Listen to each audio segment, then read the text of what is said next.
He was just the son of a fruit vendor. No one expected anything from him.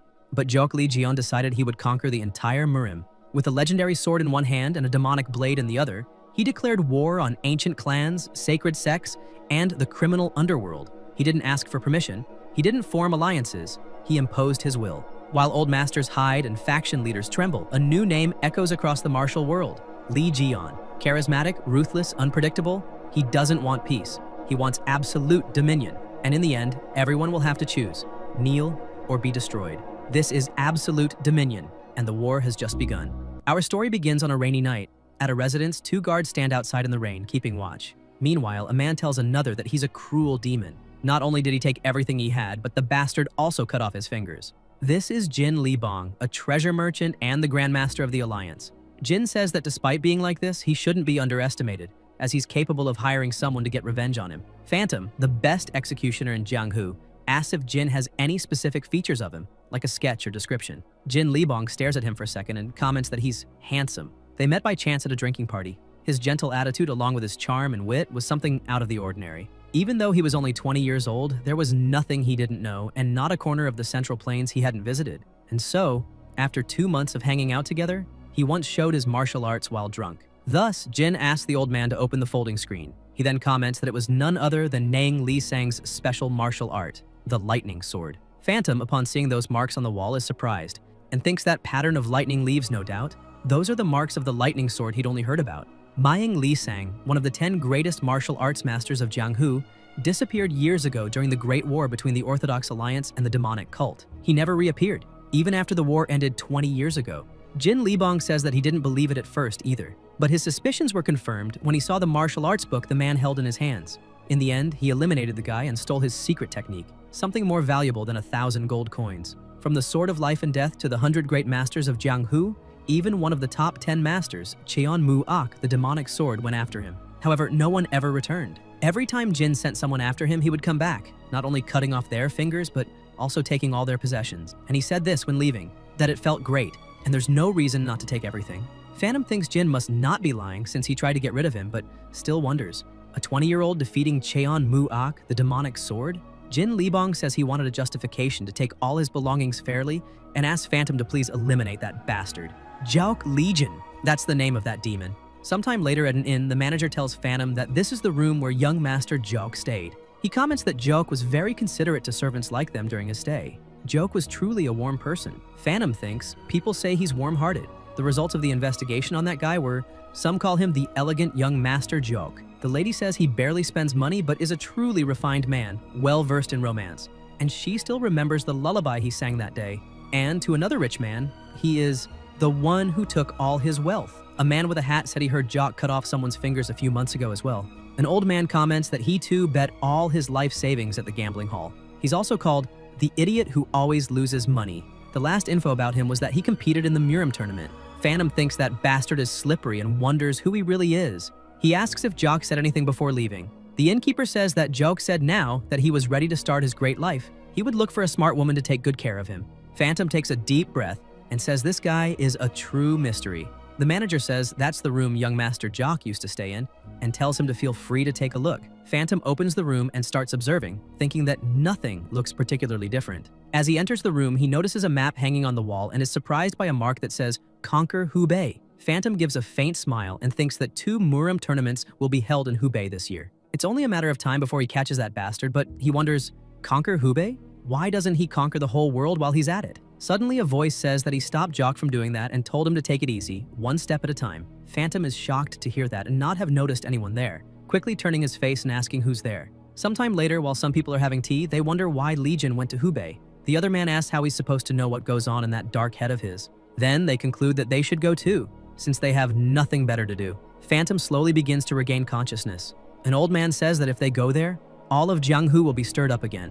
The old woman comments that she's already over 100 years old anyway, while the other elder asks what the laws of the world mean to someone like him. Phantom realizes there's a scythe lodged in his shoulder. The old woman calls him young man and asks if he wants a drink. Phantom thinks about that energy and the 2 scythes, about the one said to be the most trusted ally of the former heavenly demon, the supreme demonic empress, the twin demon sword, Yang Huayong.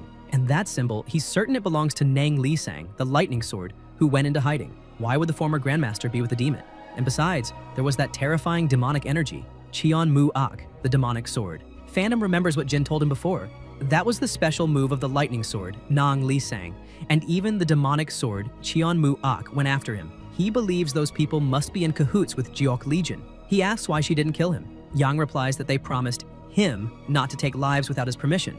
Instead, they destroyed his chi center and severed one of the tendons in his leg, commenting that, of course, she'd heard that executioners aren't afraid of death. Nang adds that they say executioners hide poison pills behind their teeth. Phantom laughs and thinks that they're telling him to take his own life, since the pain he's feeling is worse than death, and he believes there's no way out. So, he bites down on the poison pill and says the name of young master Jiok Legion, commenting that he's jealous of him for being lucky enough to be protected by masters like them. And with that, he begins to lose consciousness while the three laugh, saying that he's someone who doesn't need their help at all. The protagonist, now in a field full of flowers, is approached by a group of warriors laughing and saying they've finally found him.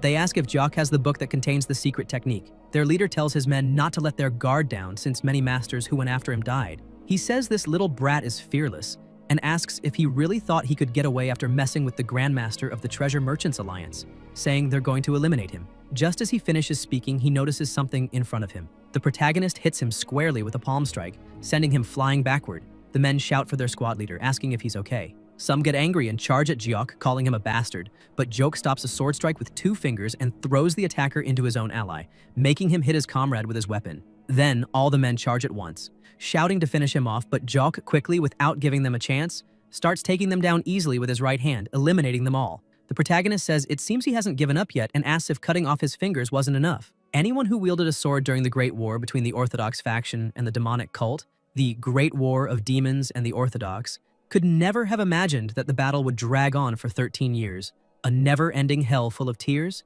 suffering, and bloodshed. However, the long war was suddenly ended one day by an unexpected truce. Even 20 years later, the details of that truce remain a mystery. Both the heavenly demonic cult and the Orthodox Alliance agreed to remain silent. As time passed, new forces began to emerge in Jianghu, while some families grew weak because of the war. A woman training intensely wonders why, in hell, she can't break through the 7-star realm. This is Zhang Charion, second daughter of the leader of the righteous sword sect. Zhang thinks she must master the Red Death sword art as soon as possible to restore her family. The Red Death sword is an art passed down for generations in the sect. She sheathes her sword and, feeling discouraged, says that, strangely, her skills aren't progressing. Suddenly, someone calls her. She looks back and sees her sister, Zhang Huarian, the eldest daughter of the sect leader, and her brother-in-law, Seho Bek, Huarian's husband. Charion asks what brings them there so early during her training. Huarian sighs and says someone from the Jiangshin clan has arrived. The swordsman Zhang wants to compete with her in this year's Dragon and Phoenix tournament. She's surprised and asks, "What?" Among the martial artists of the Central Plains, there are 2 tournaments that stand out as the grandest. The Celestial Dragon Tournament, where sex, honor, and even lives hang by a thread, the greatest martial arts tournament under these heavens. And for young men and women competing in pairs, the Dragon and Phoenix Tournament, an event that reveals rising talent. This year, both tournaments will be held in Wuhan, in Hubei. Charion thinks that pairing up with a child is already bad enough, but wonders about teaming up with that damn pervert Zhang Ingeol and says, no way, she can't do it, yelling and asking why the hell she has to get involved with someone like him. Huarian tells her to stop whining and listen to what she has to say first, while Beck asks the girls not to fight. Huarian says she's always claiming she'll bring honor to the clan's name, and if Charion is selected for the tournament, she'll gain enormous prestige. However, if her sister goes against the Jiangshin clan, Charion cuts her off, runs off, and says she already said she'll never do it. Questioning why her sister doesn't just lie about her age and go in her place, Huarian sighs deeply while Seo Beck comments that who would have guessed she'd take after her sister so much? Sometime later, in the middle of the city, vendors call out that they've got lots of new items, and some say they're selling Westlake Longjing tea for less than half the usual price. As Charion walks, she starts hearing a few men asking if they heard the news. The Grandmaster lost another finger this time, and it seems someone's punishing him for his bad behavior. Charion begins to remember her sister's words. What if the Jiangshin clan holds a grudge against our clan or even seeks retaliation? She wonders if they really think they can do whatever they want just because they're a powerful clan. People start arguing, saying that wasn't the deal. And another questions if he really wants to lose his life, deceiving each other, hurting each other. One man says that if his lord could lend his strength to this matter, and the other replies that he doesn't need to worry about it, just make sure to take care of what they talked about last time. Schemes and dirty tricks running rampant, people robbing each other or pointing swords at one another. This is the Jianghu she dreamed of for so long. Suddenly, people watching a theater play in the middle of the square start shouting that it's the leader of the Murim Alliance. To think that the dream of unifying the demonic cult ended so fruitfully. People start saying that the heavenly demon has fallen and that the 13-year war has finally come to an end. Long live the leader. Charion, in disbelief, says that it makes no sense and wonders how, even if it's just a play, nothing has ever been revealed about the end of the war between the Orthodox faction and the demonic cult. Jiak Legion appears behind her, saying he thinks the same, because the heavenly demon's 9 calamities technique is also called the invincible demonic art, and in a one-on-one fight, no one could defeat him. Besides, the Great War between the Orthodox Alliance and the demonic cult didn't end in such a trivial way. Charion, stunned, wonders what's wrong with this guy. Legion says he's dying of thirst and asks if she wants to grab a drink, commenting that he'll just ask her to show him the way since it's his first time there in Wuhan. She wonders what little trick he's planning with that innocent face, and says that if Jock is a martial artist, he shouldn't act like a useless bum, stating that she has some business to take care of and is heading out. The protagonist asks if Charion really thinks this Jianghu has that much value. She asks what he means by that.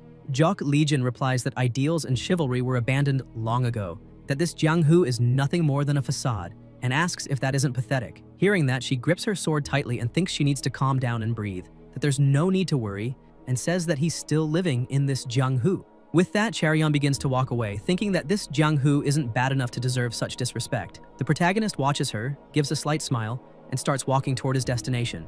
Meanwhile, the streets are crowded and people comment that they've never seen so many people in the streets of Wuhan before. Sometime later at the Huayang Inn, waiters run around serving drinks to everyone. While some say they've heard that the Dragon and Phoenix tournament is going to be extraordinary, and that the favorite candidate this year is the swordsman Im from the Bukcheon family. They also mention that the young swordsman from the Namak sect shouldn't be underestimated.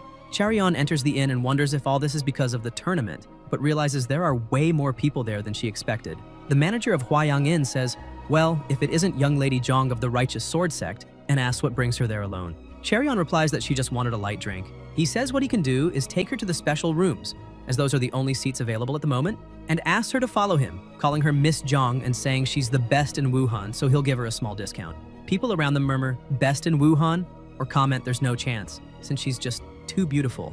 As Charion climbs up to the special seating, she wonders who started spreading this kind of rumor. She thinks she usually doesn't visit inns alone and questions whether it was the Zhangxin clan or that weird guy from earlier. Suddenly, the protagonist says that they meet again and comments that if he'd known he would see her there, he would have come along. Charion thinks her luck is total crap today.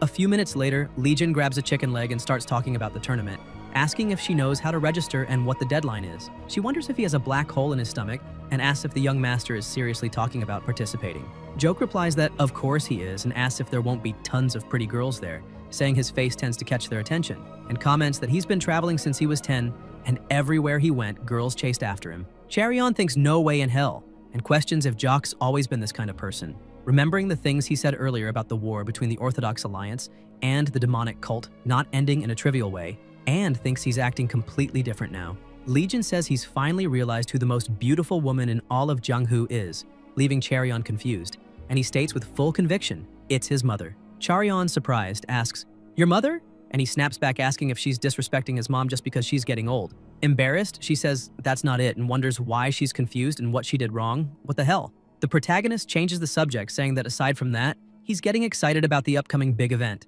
and that it makes him even hungrier than usual. She asks if it's because of the tournament. Joke says no, and with a serious expression states that obviously he's going to win the tournament because he's planning to conquer Hubei this year. Charion, shocked, thinks, conquer Hubei?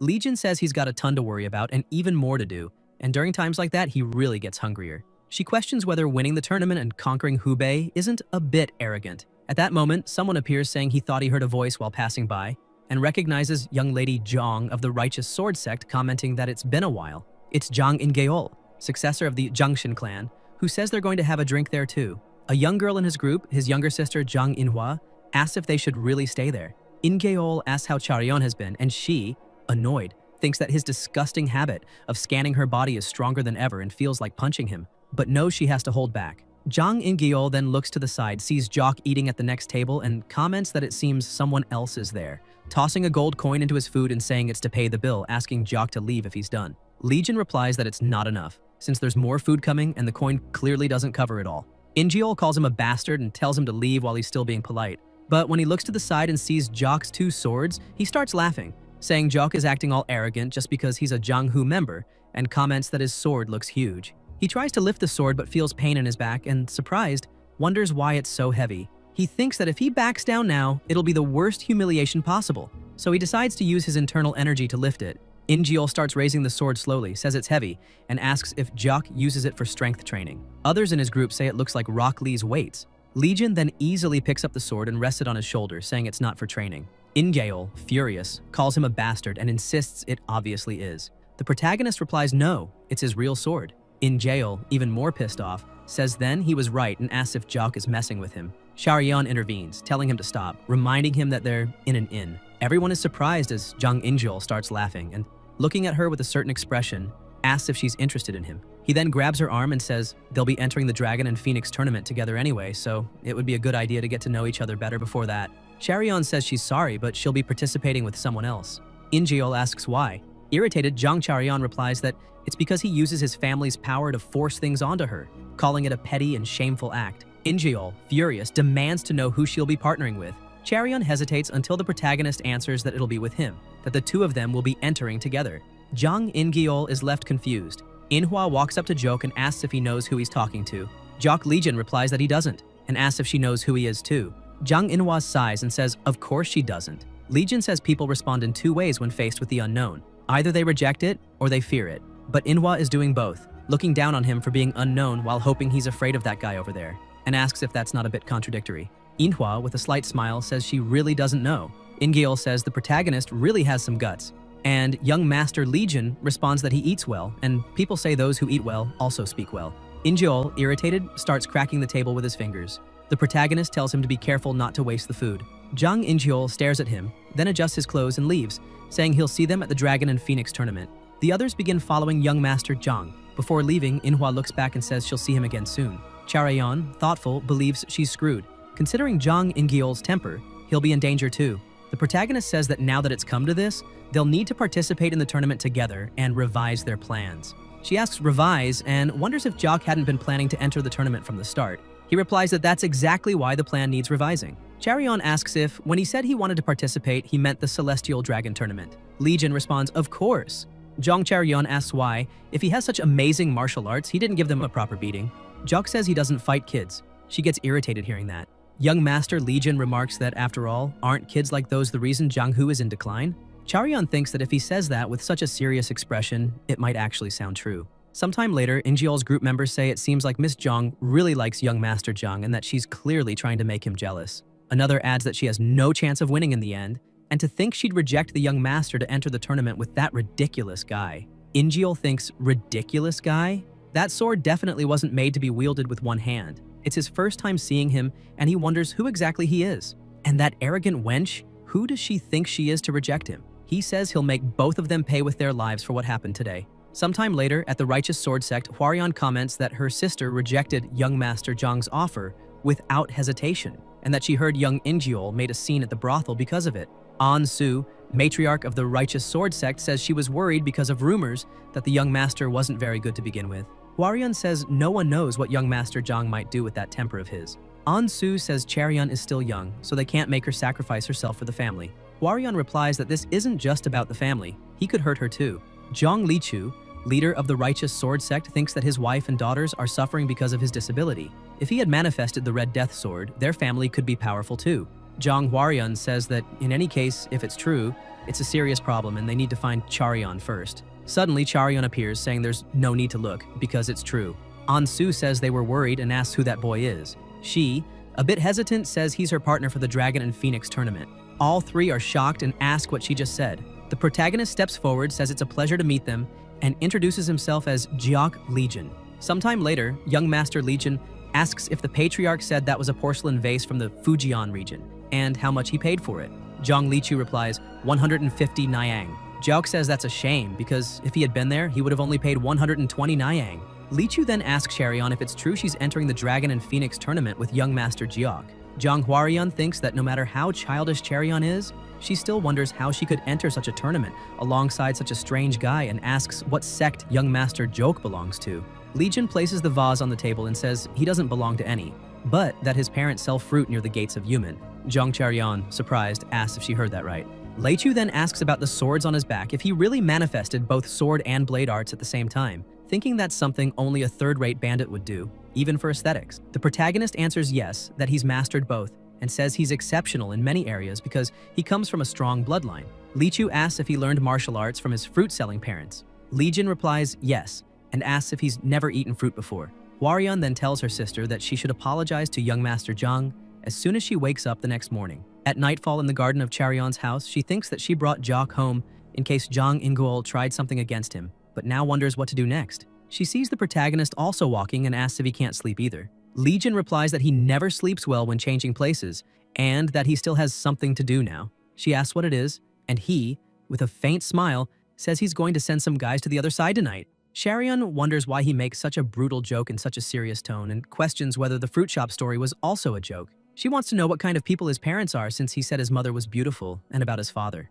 Jock replies that his father tries to do everything by the law, which is good, but imposed those same rules on him, and that's the problem. He says his parents should have entered Jianghu, especially his father. Charion thinks that if his parents aren't part of Jianghu, they must be worried about their son. The protagonist says they did mention being worried about Jianghu. She's surprised, understands that too, and thinks that in any case, her own parents are worried about her as well. But now that they've come this far, there's no turning back. Jiok notices that Charion looks down and comments that, by the way, he thinks he's already digested dinner, maybe because he only ate vegetables, and asks if they will be serving meat tomorrow. She asks what he said and tells him to stop saying nonsense, adding that after breakfast, he'd better leave that place. The protagonist watches her silently, and Charion asks, what is it? Legion asks if she's worried about him. Jiang Charion blushes and replies, no way, then walks off saying she's only worried about the people he'll run into in the future. Sometime later, inside a mansion, intense internal energy exudes while 4 guards stand on watch. One of the guards comments that the young boy is trembling with a sword in hand, trying to avenge his father's death, and wonders how he couldn't notice that. He says there's no choice but to send him to the other side to be with his father, and they all burst into laughter. The guard with the top knot comments that at least they saved a poor child from becoming an orphan. Suddenly, the protagonist appears before them, and the guards ask who he is, why he's standing there like that, and if he even knows where he is. Joke replies that he's in the Black Center, the place known as the Wandering Market. The man with the top knot asks if he knows what this place is and still chose to come, commenting that the world is changing, now even little brats walk around here.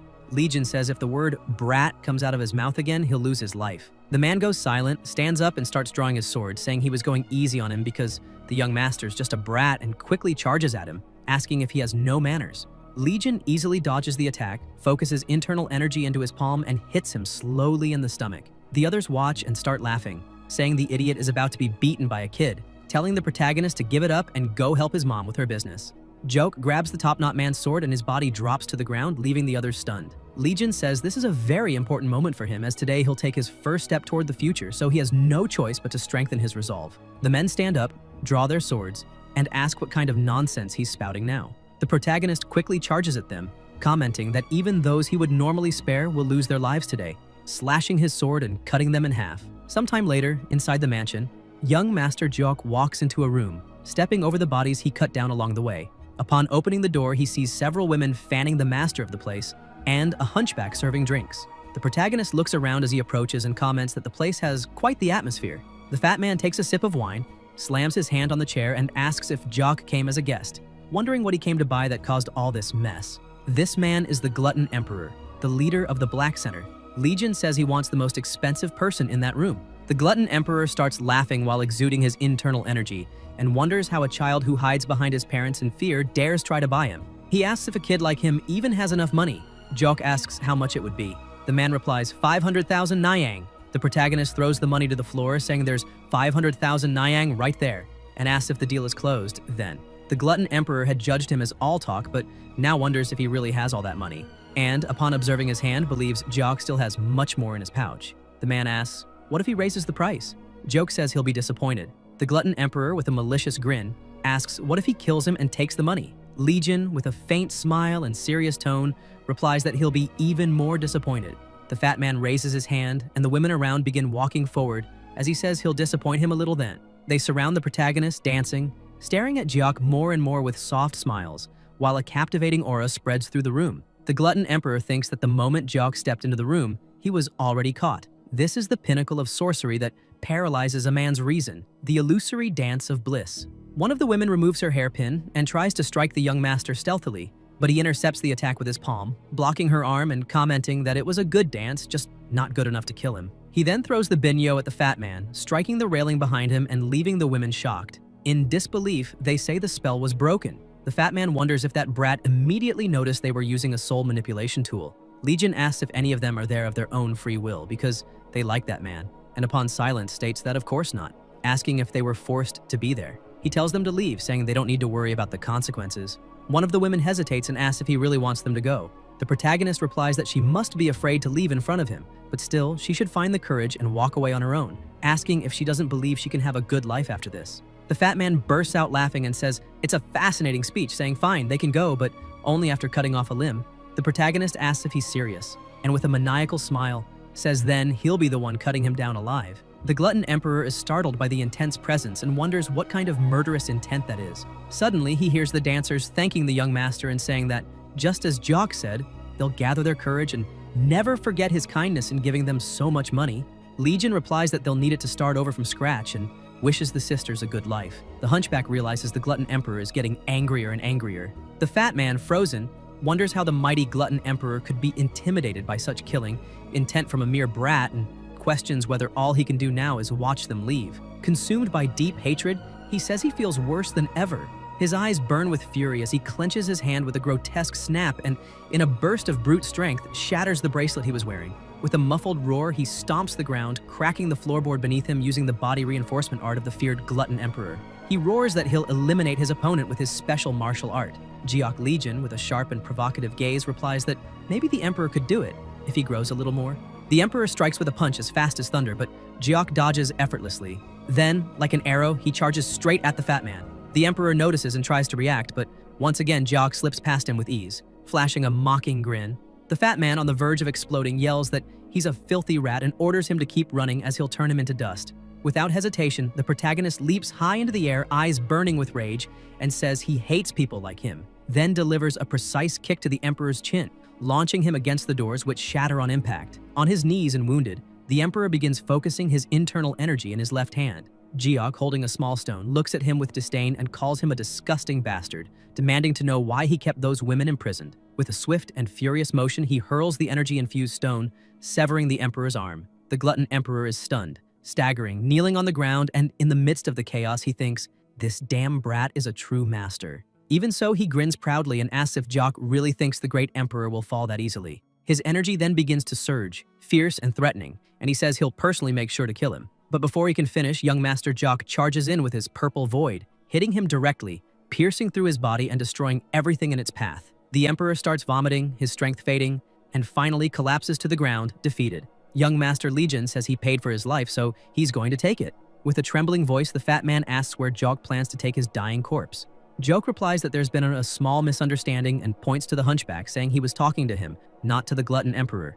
The fat man asks what that good-for-nothing could even do, and adds that if he were someone from Jock's group, he could have been taken without a word, so why bother?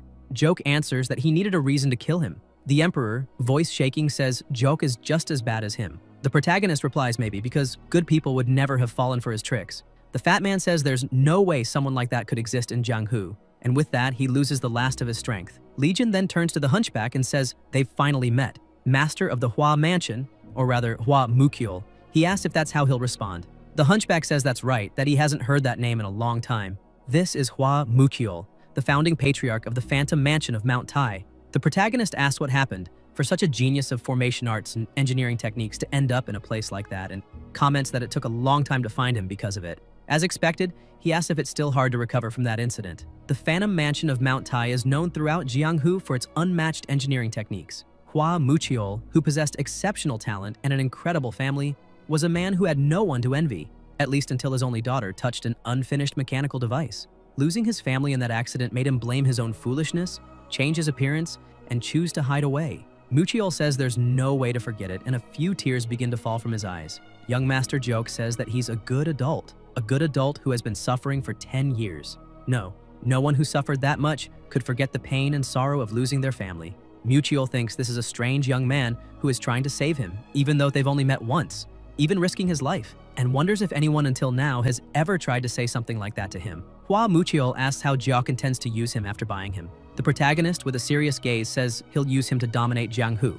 Upon hearing those words, Muchiol starts laughing and wonders if this is his new destiny. He kneels to the ground and says, Hua Muchiol greets his master, declaring he will devote the rest of his life to him. Jiok gets excited and calls him to get started. The hunchback is confused and suddenly sees the young master with fists burning in flames, unsure of what's happening. Outside the mansion, a man in disguise hiding among the trees wonders if the young master is still fighting. Sometime later inside the mansion, Muchiol comments that he had heard a body transformed by supreme arts could never be repaired. So he asks how the young master did it and thanks him sincerely. The protagonist replies that he's going to use him until his bones explode, so he's the one who's grateful. Suddenly, someone appears asking if it was him who did all that, young master. It's Mu Yong, Jock Legion's bodyguard.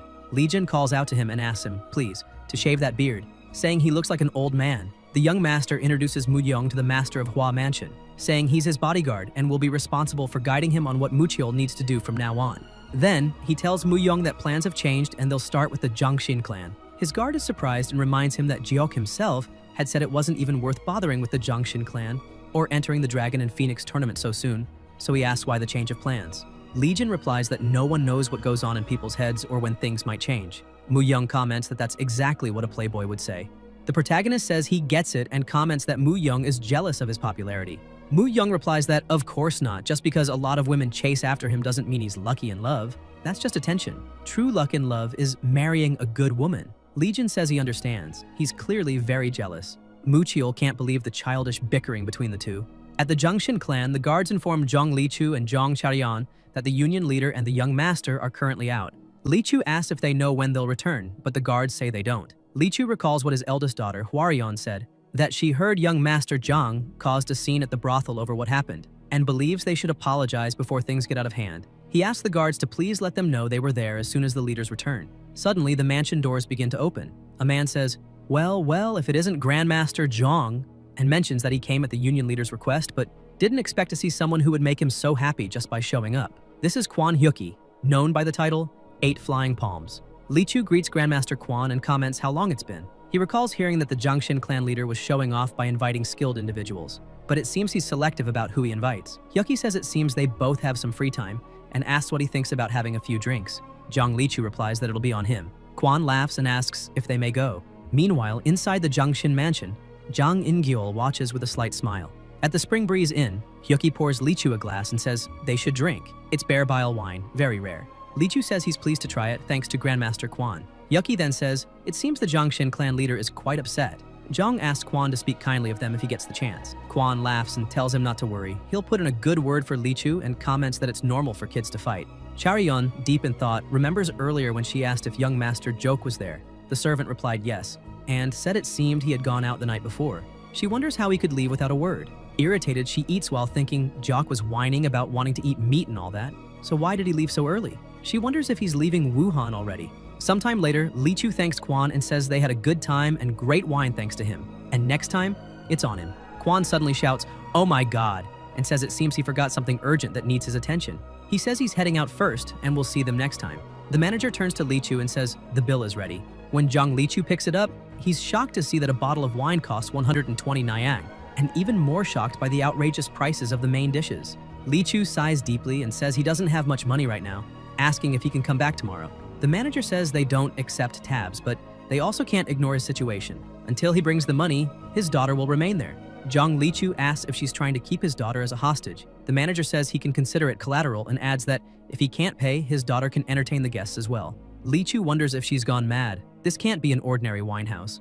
Worse, they all have an unusual aura and might even be stronger than him. Suddenly, someone says they meet again, sect leader. Lichu and Cherion are surprised to see that it's young Master Jiok. Cherion asks what brings him there, and he replies, of course, to drink. He places a bottle of wine on the table and says to Nunim that the wine tastes a bit strange, asking if she mixed something into it. She asks what he means. Legion says he heard that big shots come there and wonders if she's selling fake wine to them too.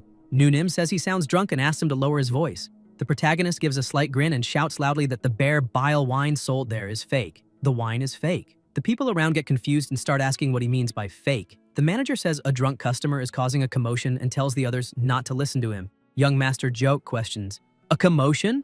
and says he'll show everyone there the proof. And if he can prove the wine is fake, he'll take everything the place earned today. Nunim asks, what if he fails? The protagonist replies that they can make liquor with his gallbladder. Outside the Spring Breeze Inn, Legion calls everyone to follow him and stops in front of a small storage area. People outside ask if this place always had a backyard, while another asks what kind of proof he has. Young Master Jock says people have been getting wine from this place, but asks if they don't find it odd, because their wine stock is kept in a faraway hidden location, even locked up with chains and an iron padlock. Nunim says there's no way they would store wine in a place like this, and asks if he doesn't realize they store trade secrets in their warehouse. One person says, "My lord, this young boy just broke the door with his bare hands. What a show of strength." Nunim, seeing Jook holding the jar, tells him to stop, while others start asking what that is and why it smells like alcohol. The protagonist grabs a wooden bowl and says, "This is the true identity of the precious wine." The manager, desperate, thinks she has to stop him. If the customers see it, she's done for. As she opens her mouth with a hidden needle, she believes that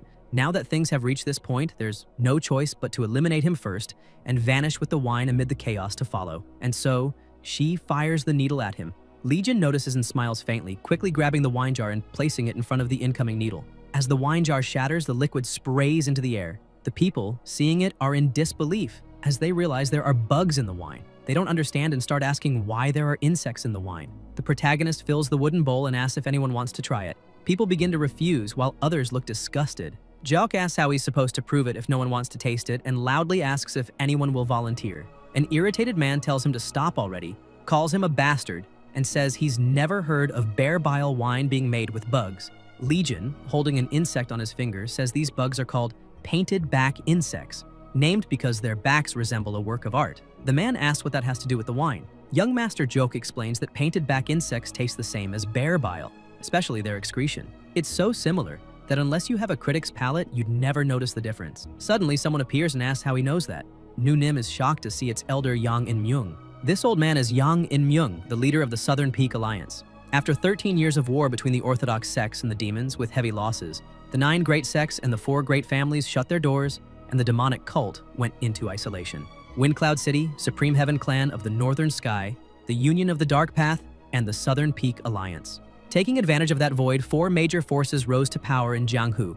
Among them, the Supreme Heaven Clan and the Southern Peak Alliance are the most dominant, so this plain-looking old man is actually one of the most powerful people in Jianghu today. Jiok notices people around greeting him. In-myung says he heard painted-back insects only live in the south and asks how Jiok knows about them. Legion replies that he's traveled a lot since he was young. The old man says his knowledge is vast and asks who he is. The protagonist says he's Jiok Legion, eldest son of drifting clouds and flowing water. In-myung repeats, "Drifting clouds and flowing water?" Young Master Joke says it means the best fruit vendors in the countryside. Young In-myung stays silent for a few seconds and then bursts into laughter. The old man wonders if Joke is intentionally hiding his identity and says he's an interesting fellow. A bearded man watches the old master and can't believe the Alliance leader is showing interest in that brat. How strange. This is Marquis, leader of the White Tiger Squad of the Southern Peak Alliance. Marquis tells the old man he'll give it a try, then takes the wooden bowl and drinks. After tasting the wine with bugs, he becomes furious, calls Nunim a wench, and says it tastes exactly like what was served earlier. The people, shocked, ask if what they drank before was that. Nunim tries to calm everyone down, but they rush toward her, demanding the real wine or her head. The manager yells at the guards, calling them bastards and asking why they aren't stopping the crowd. They just stand still, while Nunim asks if they know who's backing her and warns that anyone who messes with her will lose their life. Zhang Lichu calls young Master Jock and says that if it weren't for him, they'd probably be in serious trouble and thanks him sincerely. The protagonist replies, "Of course! If it wasn't for me, who else could be so amazing?" Then, with a slight smile, he says he's looking forward to seeing how they'll treat him as their savior. Legion asks if they should leave now, mentioning that he'll have to bother them for a while since there are no vacant rooms due to the tournament. Marquis comments that the young man is quite interesting. In-myung replies no, that he's more than that. Marquis, confused, asks what he means. The old man, In-myung, says that the moment he saw him, a feeling he'd long forgotten suddenly returned. He wonders what this is. A mix of excitement and trembling, discouragement and ambition, all stirring inside him just like the day the Southern Peak Alliance fell into his hands. And he has no idea why he feels that way. Marquis thinks the Alliance leader he knows has the insight to evaluate nearly anything, yet he says he doesn't know, and wonders if that young master really is someone special. At dusk, deep in the forest, a badly injured man runs at high speed, believing he must warn them no matter what.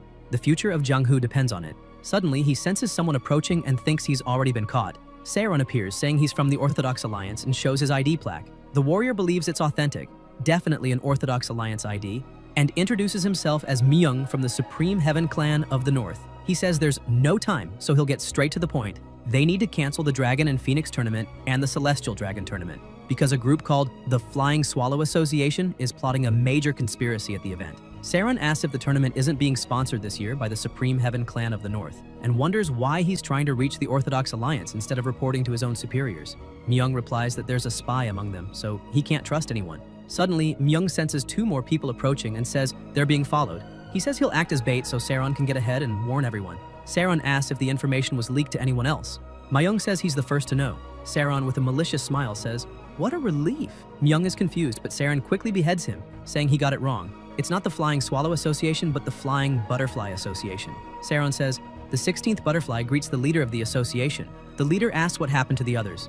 He replies that the 14th butterfly said she took care of them. The leader smiles and says she knows he'll handle the rest. The Dragon and Phoenix tournament is going to become a nightmare. Elsewhere in the forest, young Master Jog says he's looking forward to it and asks what delicious meat the sect leader is going to buy, commenting that he's hungry. Charion asks if he's always hungry. The protagonist says it's because he's been thinking a lot lately. She asks if it's about conquering Hubei. He says that too. Charion asks, "What else then?" Suddenly, the young master senses something strange. While she wonders if he feels lonely being in a foreign land, then quickly says, "Thank you."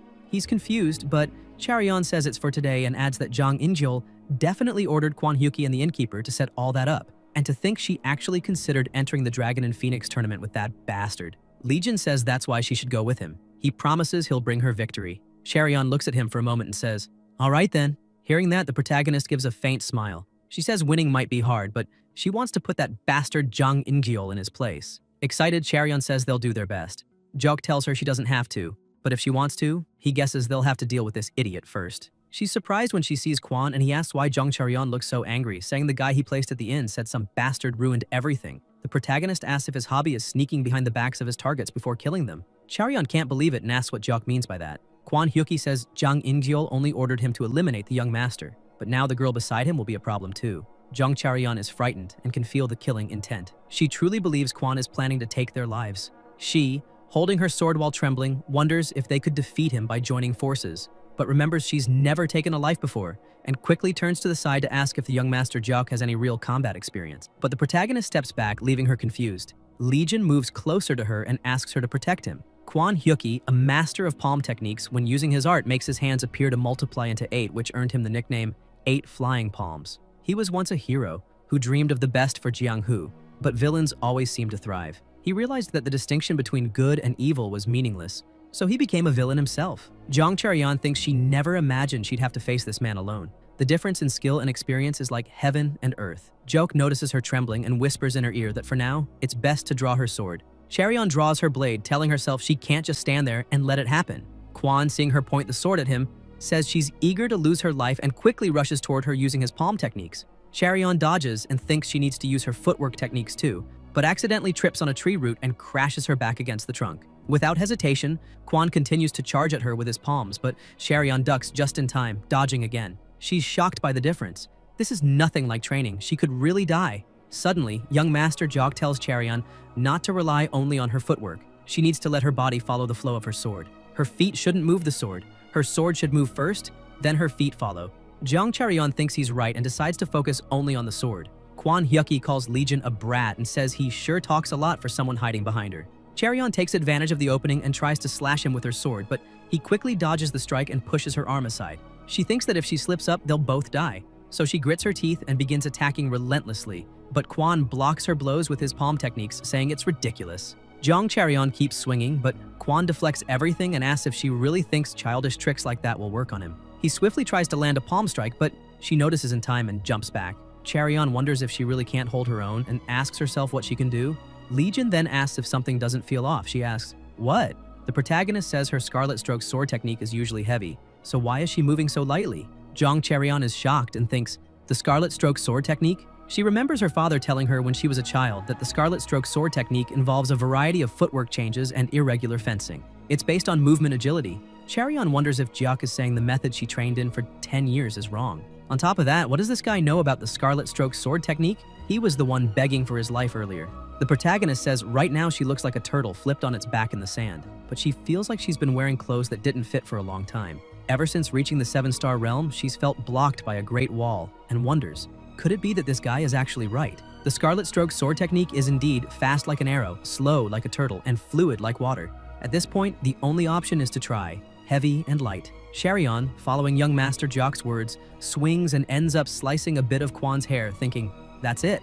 Kwon Hyuki, enraged, uses his palm technique and charges at her, calling her an arrogant brat. Chaeryeon raises her sword and manages to block, but the blow is too strong and she's sent flying into the air. She faints from the internal injury. Still furious, Hyuki yells that he'll end this. But when he looks up, he realizes the girl is gone and asks where she went. Legion says she's right here, and he's seen holding Chaeryeon in his arms while floating in the air. Kwon is shocked and asks if that's the void step. The protagonist begins descending slowly and says it's the falling flower step from the celestial thunder steps. He probably doesn't know much about his father's martial art since his father rarely revealed it. Kwon asks, "Your father's martial art?" The young master lands, places Chaeryeon against a tree, and says that his father and mother fell in love at first sight. Honestly, he never believed in that kind of thing. However, now he thinks he understands a little. Kwon Hyuki, trembling, asks if by any chance he went through a regression or something, and questions how a child could materialize that kind of martial art. Before he finishes speaking, Jok punches him in the face like a thunderclap, giving him no chance to react. The punch is so strong that it breaks several of his teeth and cracks his face internally. The force sends Kwon flying through a tree and crashing to the ground, unable to believe what just happened. He thinks this guy is on a level he can't even comprehend. Hyuki, voice shaking, begs Jok to spare his life. The protagonist asks if Kwon knows why he hates his father, because if his father were there, he'd probably tell him to forgive him. His father is truly a frustrating person. Kwon Hyuki thinks the young man is insane and that this is all nonsense, but right now he needs to escape. Jiok, with a maniacal smile, says his mother would say, "We will never live like that." Young Master Legion begins drawing his sword from his back and says that even if his father's Tao is righteous, he will live by his mother's Tao. Tao is a concept in Eastern philosophy and religion that refers to the natural order of the universe. As Kwon runs, he hears something and wonders what that sound is. Looking back, he sees a dark aura coming from the young master and thinks it sounds like a ghost crying.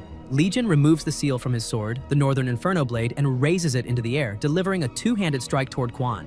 As he unleashes the attack, the evil aura chases after him. Kwon turns around again and asks what that is, but when he sees it, he falls silent and his body explodes into several pieces. With a faint smile, Jiok Legion says his father's principles are really annoying. Sometime later, the young master walks with Chaeryeon on his back, singing, "On a cliff swept by the wind." He stops and sings of the paths to take and what they will bring. No one hears his song from here, but the flowers in the rocks rise to listen. Jiok asks if she's awake. Jong Chaeryeon asks him to put her down. He replies that he can't, since she's injured. Chaeryeon asks what happened. Legion says that bastard didn't have such good luck in the end, and who would have thought he'd suffer a fatal wound from the sword she swung with her eyes closed. And so, he finished Kwon off when he hit the ground. The girl asks if Jok killed Kwon and if he's dead. The protagonist, with a serious look, asks if he's a Jiangshi. How could he survive with a pierced heart? A Jiangshi is a zombie in Chinese culture. Chaeryeon, shocked, thinks he died and that she's somewhat responsible.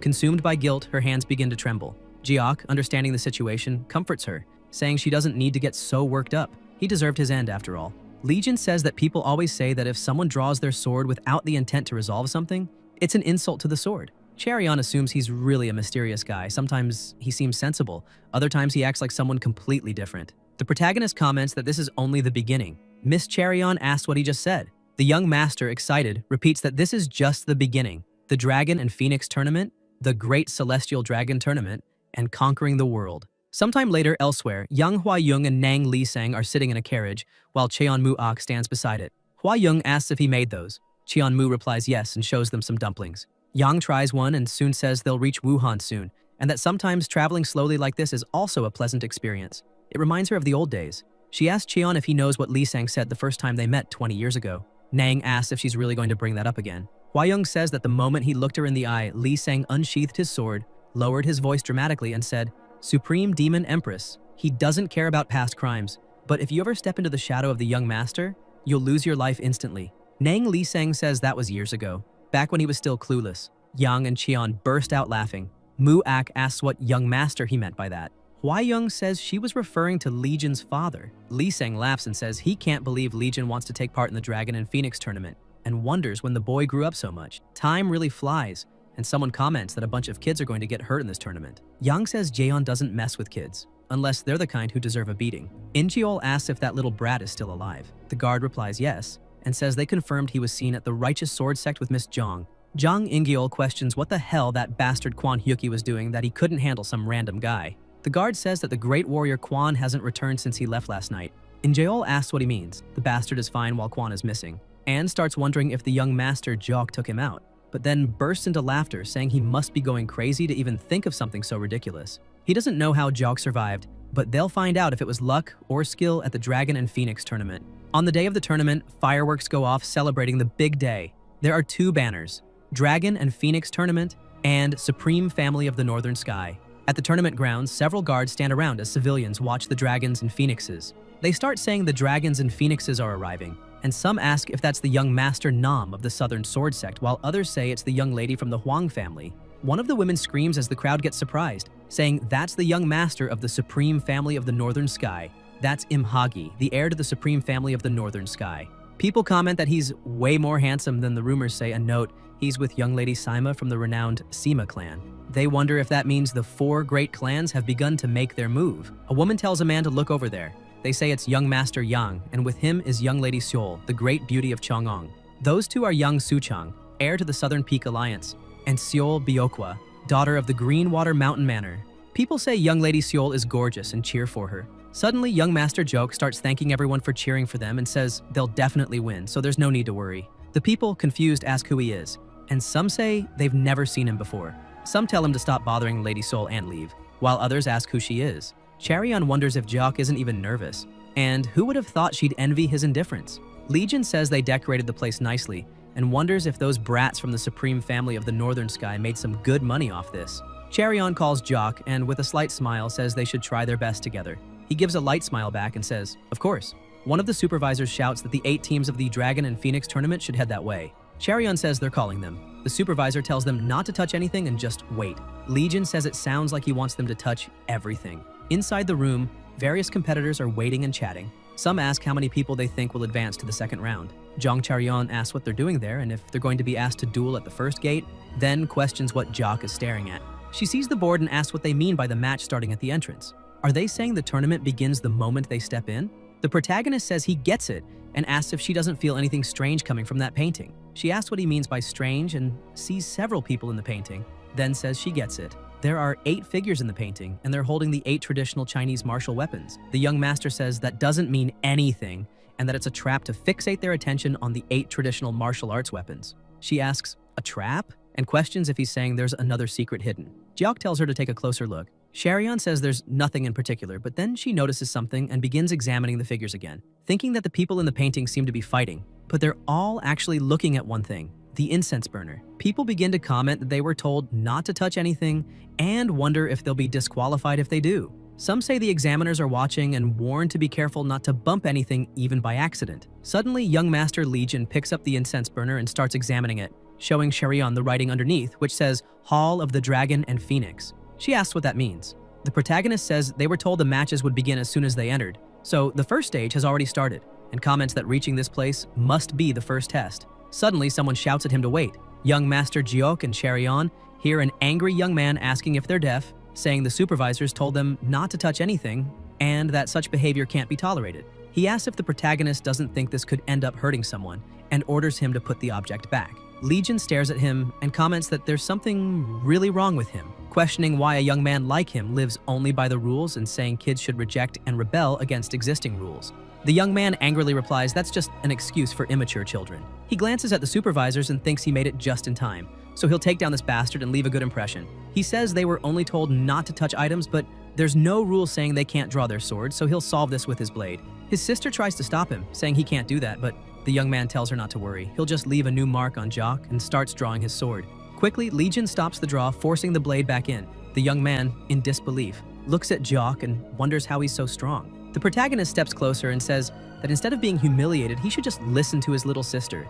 The young man thinks he can't move. People around them ask what's going on, and if a fight's about to break out.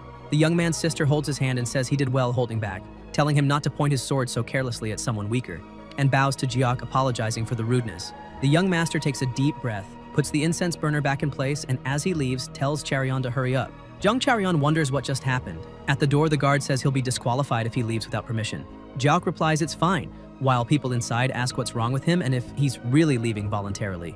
Legion stops before leaving and tells the young man from earlier that he may be pathetic, but he'll give him a chance because of his little sister, and says that if he wants to pass the second gate, then follow him. The young man gets angry and asks if he didn't hear he'll be eliminated if he leaves. Jiok starts laughing and he and Charion walk outside. The young man, irritated, says he's a lunatic. In the Hall of the Dragon and Phoenix, Charion comments that it really exists, says that was a tough challenge, and wonders how many participants are there and if it won't just be the two of them. When she opens the door, she's surprised and asks how so many people made it. Jock looks around and questions if the prestigious Orthodox factions aren't called that for nothing. Charion notices his sarcastic tone and asks if he's saying they're corrupt. Young Master Joke replies that they must have given the info to the prestigious clans and says it's obvious just by the face that idiot made when they arrived. Charion asks which idiot and soon spots Jiang Ingjiol, thinking it's that bastard and wondering how he's walking around so confidently after everything. Ingjiol thinks that judging by the way she's glaring at him, she must know something, assumes she met Quan Hyuki and wonders what happened between them. He remembers he definitely told Quan to take care of that bastard and asks himself what the hell Quan is doing. Jiok Legion gives a mocking smile. Ingjiol thinks something's off and wonders if someone's backing Joke, but then dismisses it and considers maybe Quan took the money and ran. Then he sees Zhang Inhua staring at Jock, who just gives a little smirk. Ingjiol gets irritated and asks what the hell that bitch is doing with that seductive look on her face. Sometime later, a chime sounds, signaling the end of the test. Someone starts walking up high, and everyone looks, asking who that guy is. The supervisor announces that the dragons and phoenixes gathered here are to be congratulated for passing the first gate. That's Bong Suchin, elder of the supreme family of the Northern Sky, the person in charge of the Dragon and Phoenix tournament. The crowd gets excited and starts celebrating. Charion says Jock was really right. They passed. Suddenly, someone yells for everyone to wait. The guards say it's better if he goes back now. The young man with his little sister says he has something to say. Charion says it's the guy from earlier. The young man angrily shouts that this test is unacceptable and asks why those people didn't fail. People ask what's going on and if they failed. Suchin repeats, unacceptable. The young man says that when they arrived, the instructors clearly said not to touch anything and that they simply followed instructions. He points at Legion and says that those who broke the rules should indeed be disqualified. The other disqualified participants agree, saying he's right and that the exam is unacceptable. Everyone falls silent. Suchin tells them to stop whining and asks if they think the matters of Jianghu are a joke. He says you never know what might happen in Jianghu, but you must always keep your eyes open and stay alert. He states that they were careless because the supervisors reported that he went in, and if one day they lose their lives to an assassin they couldn't see, he asks if they'll argue that it wasn't fair. And to whom? Yama, the ruler of the underworld? He asks if they aren't ashamed in front of those who made it here after solving the mystery.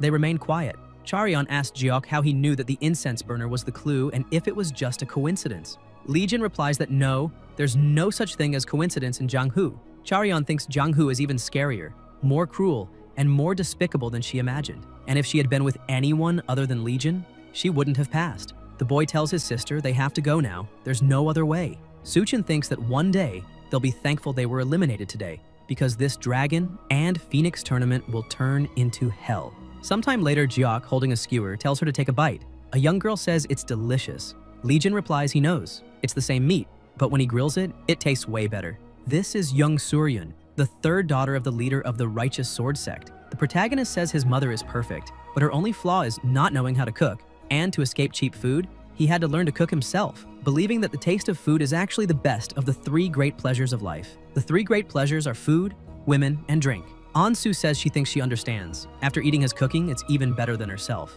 Charion asks if Suryun is enjoying it and tells her to be sure to chew properly. She replies that the meat melts in her mouth before she can even chew. Charion thinks she doesn't remember the last time she saw Suryun so lively. She's always been healthy, but when she turned 7, she suddenly got sick, and even the most famous doctors couldn't find the cause, and she wonders if her illness will ever be cured, since it only seems to get worse with each passing day.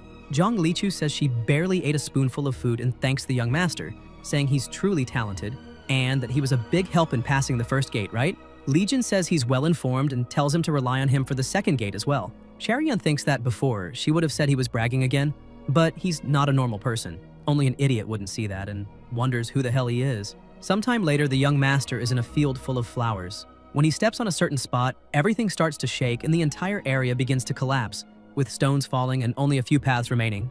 Excited, he says, "This looks great." The Master of Hua Manor comments that he will deactivate the formation, and the area where the young master was returns to normal. The Master of Hua Manor explains that the formation just now was the exotic 9-palace flower formation, which is lighter than the 3 formations used in the manor. The second formation is the 5 elements formation, the third is the 7 stars formation, and the final one is the Heavenly Lightning King formation. Especially the Heavenly Lightning King formation. Once activated, no martial artist can escape it unless they know how to disable it. Jiok says it must be a formidable formation, but the Master of Hua Manor made a mistake. He asks what mistake. Legion says there are definitely martial artists capable of breaking the formation even without knowing how to disable it. The Master is confused, But the young master says that one day he'll understand what he meant. Mu-young says that in addition to the 3 formations, a mechanism called the 7 Steps of the Reaper will be installed, and some buildings are planned to be constructed behind it. Jiok says, then the buildings will be completed soon, and with that, they'll be one step closer to forming the strongest and most impressive sect in Jianghu. The two of them get excited. Mu-young says they've discovered the whereabouts of the Wind God and that it was just as he said. Legion says he will visit him tomorrow. Mu-young asks why all of a sudden and questions if there's someone he wants to offer this to, staring at him. Legion tells Mu-young that it's a terrible habit to keep asking someone something even when he already knows the answer, and asks if he's really that interested. He chuckles and asks to be forgiven. Jiao comments that he can't stop himself and says that this visit always lifts his spirits, though he doesn't know why, and wonders if there's some story he's unaware of. Like Jiao falling into a well at the age of 2 and being stuck in darkness for a day or two. Mu-young says nothing like that happened, and even if it had, he probably would have climbed out on his own. Young Master Jiao says that sometimes he hates that about him. Mu-young starts stammering, but Legion says he's just messing with him and calls Mu-young. He says the young master can speak. The protagonist asks if he can have all those lights. Mu-young looks at the young master, thinks for a second, and asks in the Jianghu, who else besides him could claim them? The next day, in the middle of the city, Charion asks where he's taking her. Jiao says they're going to hunt for a real weapon. She questions, a real weapon? Legion says she's terrible at this and remembers earlier when Charion wanted to buy a weapon, so he says he'll take her to a good place. Sometime later, in a warehouse full of weapons with a grumpy-looking old man, Charion thinks what a scary atmosphere this is and recalls Jiao said it was his first time in Wuhan. But then, how the hell does he know this black market armory? Legion, playing with a kunai, asks the old man if that's all he's got. The old man stays silent and observes the young master's 2 swords, then smiles and comments that he knew he was special.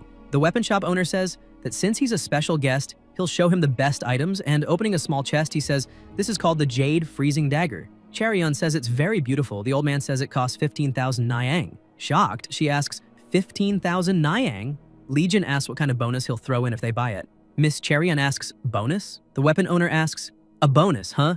And asks if there's anything in particular he wants. The protagonist asks if they can just pick one of the items there. The old man thinks the young master must know those items aren't ordinary and says, what a strange kid, but agrees anyway. Young Master Legion gives a slight smile, points his finger and says he chooses that one. The owner and Charion are surprised, but the old man starts laughing and asks what his name is. The young master says he's Jock Legion. He's surprised, saying it's his first time hearing that name, but then thinks if a child barely out of diapers could recognize that, it means he had an unusual childhood, or wonders if he's just an extraordinary person, and questions whether that blade and sword are real. With a slight smile, he says the master of that item has finally appeared and asks if he'll see the young master again. Jiao replies, only if there's a bonus. The two start laughing while Charion is left in disbelief. Sometime later, young Master Legion is washing a glove in the river while Charion calls him an idiot and asks if he really spent 15,000 Niang on a dagger, and as if that wasn't enough, even asked for those old gloves as a bonus. She says she doesn't know if he's crazy or just dumb. No, he's a crazy idiot.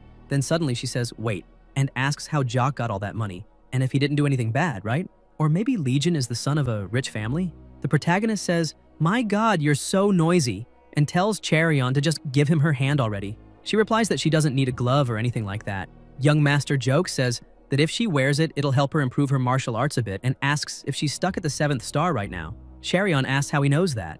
Legion asks if there's anything he doesn't know. She asks if this will really help her, because if he's messing with her, Jock's going to get it. The protagonist holds her hand and says even the most trivial object is made to hold energy, and tells her to treat it with respect and feel its presence. Zhang Charion says, okay. As he puts the glove on, she asks if it was a transparent glove. After putting it on, Charion feels something strange, and the energies around them start gathering toward her. Surprised, she asks what's going on because there's a strange energy. Nature's energy starts flowing toward the glove, and Charion asks what's happening. Meanwhile, the surrounding energy gathers in the glove but soon stops. Surprised, she thinks this isn't just any item. The protagonist says it must have accepted her too, and says he knew he wasn't wrong, because she definitely has talent. Zhang Charion asks if it accepted her and questions what is this wind written on her hand. Legion raises his hand and tells her that this is the god of wind. His glove says god and hers says wind, and explains that if each of them wears one, the gloves will react when they're near each other. Joke says her internal energy is still insufficient, so it doesn't activate, but he can sense it. She replies that that can't be, and he says yes it can, commenting that the material isn't just any material. Above all, its original master was the king of the fist, known as the god of wind, the greatest martial artist in the Jianghu 300 years ago. In short, it's a treasure among treasures. Charion asks if it's really that kind of treasure and questions why it was just lying there, like nothing in that illegal merchant's shop. Jiok says he's not sure, maybe the guy was waiting for someone to recognize it. The protagonist says she can block a chi sword with her bare hands. Of course, her internal energy is still weak, so she'll get seriously hurt if she tries to block it, but in the end, her hand won't be cut off. Looking back, he sees Jong Charyeon standing still, but soon she asks why he's being so nice to her. The young master just looks at her with a smile. The next day, it's a rainy day, but inside the hall, the Dragon and Phoenix tournament is taking place. Charyeon is sitting next to Jiok and asks what those footprints across the stone platform are. Bong Soo-chan announces that the second stage of this year's Dragon and Phoenix tournament is a walking technique test. The test is simple, cross from one end to the other, but with two conditions. You must only step on the footprints, and the two people must coordinate and support each other. Seo Beck asks, walking technique? And says that's easier than he thought, so it shouldn't be a problem, right? Yang Soo-chang says anyone who's learned martial arts can pass this, and comments that it's child's play. Soo-chan thinks there's no one more pathetic than this bastard, the successor of the Southern Peak Alliance. From the second gate on, no one gets special privileges, even if they come from a prestigious clan. The examiners have no ties with the scum of this world, and he doesn't want to be part of this evaluation either, wondering if that brat will be able to pass. Young Master Jiok comments that this won't be easy. Charyeon is surprised and questions him saying that. Legion says everyone has their own habits when it comes to martial arts, especially with walking techniques. After all, it's something unconscious. But once someone becomes aware of their steps, their rhythm and familiarity are bound to break. More importantly, the problem is that two people have to go together. A woman asks how the test will be done. The rest are told to step aside, and only those taking the test now will remain. Supervisor Soo-chan says no, it will be done in front of everyone there. People around ask if that won't give an advantage to those who go last, while partners say to wait and watch how the first ones take their steps. Charyeon says that certainly if they watch how others do it and analyze their mistakes. Suddenly, someone says they'd like to go first. The people around are surprised, and some ask if they'll be okay. The protagonist says that guy is smart. There's always value in going first. People say that young Master Im will lead the challenge. Im Hagi, along with his partner, stands in front of the test area. A woman asks if he's not being overconfident for being the first challenger. His partner comments that he's young Master Im. Charyeon asks what kind of walking technique he'll use. Jok just watches. Young Master Im begins the trial. Spectators say that was extremely graceful. Hagi increases his walking speed as Miss Sima follows along. Jong Charyeon says the speed is incredible. The supervisors comment that his steps are fast but precise, saying he's showing a fitting image of the successor of the supreme family of Northern Heaven. Compared to that, it seems Miss Sima is having some difficulty, but she's still hanging in there, considering they're the first. The crowd starts shouting that young Master Im has reached the end of the platform, and some shout that Miss Sima has finished too. Yang Soo-chang gets irritated and jealous. The excited crowd says Im Hagi and Sima Young have passed. Charyeon says she's nervous for some reason and wonders if they'll pass too. The protagonist replies no. She's shocked and asks if they won't make it. He says it's not that they won't. Charyeon gets confused and asks if that means they can or can't. Legion tells her to come so they can practice, and she asks if they're not going to keep watching. Jiok says obviously not, and comments that most who try next will fail, saying this is a test to see if someone can follow their own steps, so they can't pass like this yet. Sometime later, in another room in a narrow hallway, the protagonist says there's no one nosy around, so this place is perfect, and tells Charyeon to show him the Scarlet Trace sword technique, and he'll correct it along the way. It's a test that, if she can't pass using the 7-star realm and the Scarlet Trace sword technique, Jong Charyeon asks if he's going to correct her technique, and if he's saying Jiok can understand the essence of an art just by looking once, and questions who the young master really is, saying Legion definitely isn't just anybody. The protagonist says he's good enough to teach her. Charyeon looks at him and says she has no idea what he means, but she'll give him a chance, and then grabs her sword and starts using the Scarlet Trace sword technique. Suddenly, as she swings again, Jok tells her to wait and says to try going slower at that part. She begins the move again and asks if it's like this, but when she does it, she feels something different. Surprised, she says it was just slower, but the feeling of the sword moving is completely different. Legion tells her to keep going. As she performs her technique, Jok watches and gives pointers, telling her to bring her arm in more on that part. Her left foot's position is wrong. Charyeon thinks every single word from him is bringing huge changes. Jok says she's going too fast at that part and needs to slow down. Charyeon thinks this is now the final form. This is a completely different feeling from what she's done all this time. After finishing, she thinks, no way, this can't be the Scarlet Trace sword technique she knows, and wonders who he really is. Legion congratulates her and says the Scarlet Trace sword technique has surpassed the 7-star realm and reached the 8-star realm. Charyeon is stunned and asks if martial arts are just a joke to him. Elsewhere, in the middle of the forest, Mu Young looks silently at the road until, in the distance, he sees 3 people walking. They're Yang Hua-young, Nang Li-sung, and Cheon Mu-ak. Mu Young greets them and says they've arrived. Yang says it's been a while. Mu Young says the young master is participating in the Dragon and Phoenix tournament, so he'll escort them to the competition hall. Hua Young says all right, but notices he forgot to shave. He looks like an old man. Lee Sang says he looks 5 years older. As they walk, Young asks why Gaeon is participating in the Dragon and Phoenix tournament and guesses the young master is about to do something strange again, urging them to hurry up. Back at the tournament, the protagonist says they'll be next. The people are confused and ask what they're doing. The young master introduces himself as Joke, Legion of the Drifting Clouds and Flowing Water. The young lady introduces herself as Zhang Charion of the Righteous Sword Sect. A confused participant says Drifting Clouds and Flowing Water, and his partner says that bastard doesn't even have a clan. Joke comments that since the Scarlet Trace sword technique is at the 9-star realm now, this will be easy, right? Charion is surprised, repeats 9-star realm, and says right, and thinks that after getting the technique corrected again, she did it. She remembers the young master saying earlier, it's finally reached the 9-star realm, and thinks she did hear him say that, but it makes no sense since she's never seen anyone advance so quickly in martial arts. Legion asks if she knows the name of the operation this time. Charion asks, Operation name? The protagonist suddenly jumps to the platform and says, Operation Dragon and Phoenix. Charion follows behind him and the two begin to move in sync. The people watch in disbelief. Joke asks if it isn't nice. She replies it's thanks to a certain someone, says she's having fun, that she never imagined her body could move this way, and asks why she feels so happy. It's like she's dancing. Legion says the mind understands the principles and the body channels them into action. That's how you grasp the essence of martial arts. Charion repeats the essence of martial arts, but then realizes and asks if they've already reached the end, saying she doesn't remember how they got through it. The protagonist replies that that was the amazing Operation Blinding Radiance of the United Dragon and Phoenix. Charion looks at him and the two laugh. Meanwhile, the supervisor announces that Jock Legion and Zhang Charion have passed. Sometime after the trial, people in the plaza are chatting while the young master meets with the three elders. Jock looks at Yang and rushes toward her, calling her grandma, but she quickly pokes him with her weapon, saying that's disgusting and calling him a bastard. Nang Lisang says someone might end up thinking he's actually her biological grandson. Legion says it's been a long time since they last saw each other and tells her she's incredible. Huayong asks if it's true he's establishing a martial sect and questions what he plans to do after causing so much trouble. The protagonist throws the question back and says he's going to devour the Jianghu. The old lady Yang asks if he thinks uniting the Jianghu will be easy, and he replies that he knows it will be hard. Huayong says that, setting aside the 4 hegemonies, what will he do about the union of the 9 great sects, the 4 major clans, and the divine cult? The protagonist stays silent while looking at them, but soon says he doesn't worry about things that haven't even happened yet. Yang sighs and wonders who he takes after. Jiok tells Muyong to take good care of the elders. Muyong, confused, asks where the young master is going. Legion replies that he's going after a really ugly bastard. Sometime later, Charion says, "No way," and asks if he's joking.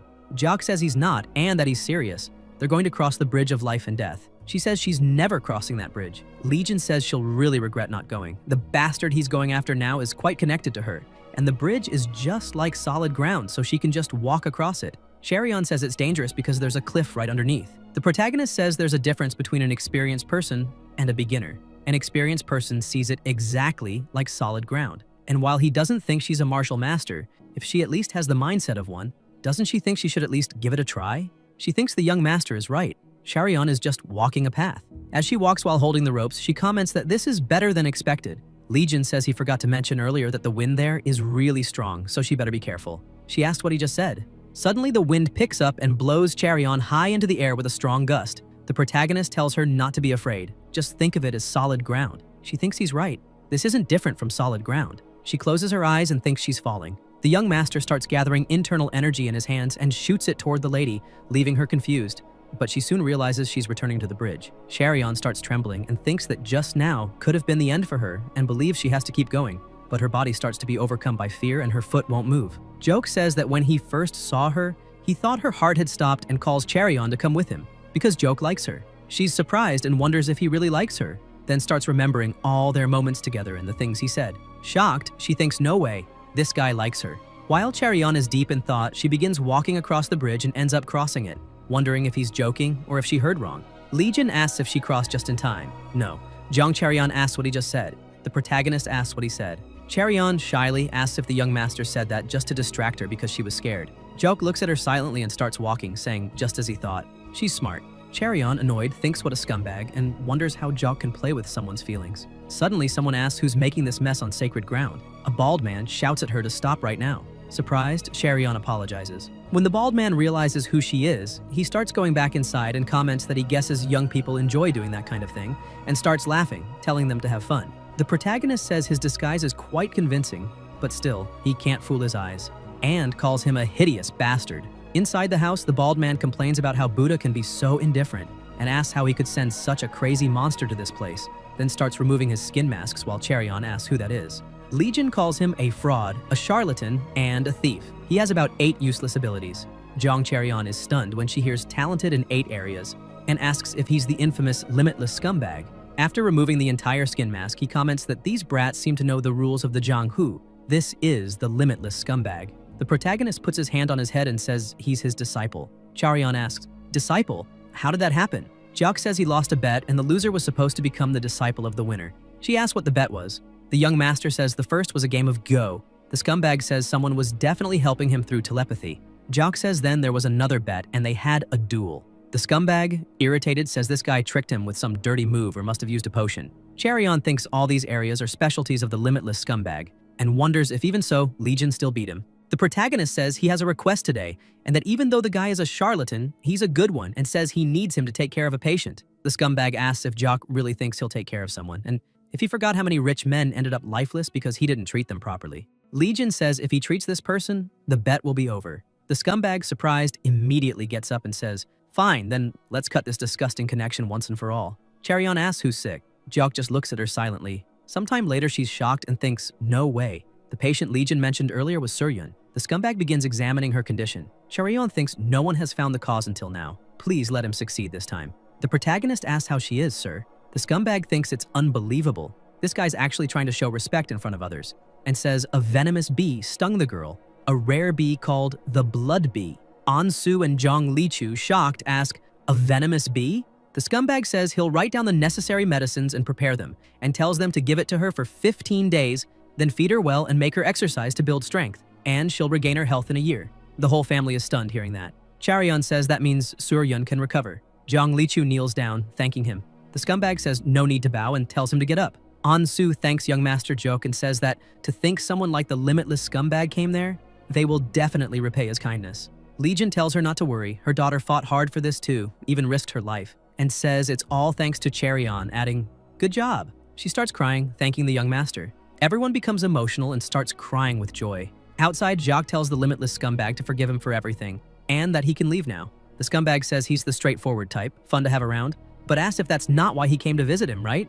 Legion says the scumbag is right. At first, he needed him no matter what to take over the world, but that child's life is just as precious. He says even a child's life matters to him, and recalls that 3 years ago when he was just a reckless brat, didn't he say he dreamed of creating an incredible Jianghu? Back then, the scumbag thought those were just childish words from an immature boy, but it seems Jock has grown a little, and asks if his dream remains the same. Legion says yes, it still does. The scumbag tells him to show him that incredible Jianghu he kept talking about, because he'll help. Legion says he'll have to risk his life for it and asks if he's sure he won't regret saying that. The scumbag replies that he won't. The protagonist asks if even if he has to call him young master, and the scumbag says that's still better than calling him master, and says he's also curious about what the young master will do, then asks what he's planning now. Sometime later, on the first day of the third part of the tournament, on a small island in East Lake, the participants wonder if there's really nothing there and what they're supposed to do. Cherion says she didn't expect the third stage of the tournament to take place on an island. Suddenly, someone yells to call his guards.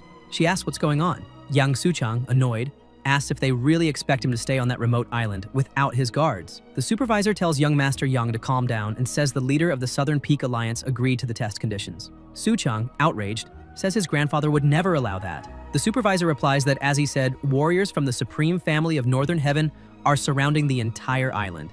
Jiak says these kids raised on pear-flavored milk never change. Cherion asks if everything will be okay.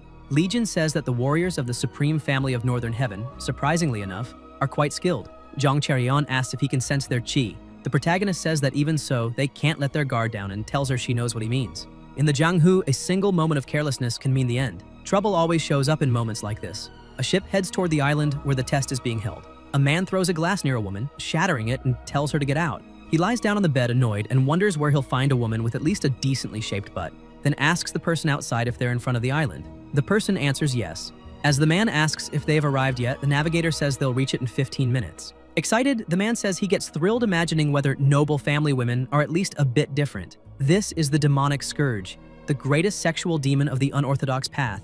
Yom Chung, his attendant, raises a flag and says, "This is the dragon and phoenix flag," and comments that those who possess it will pass the third stage.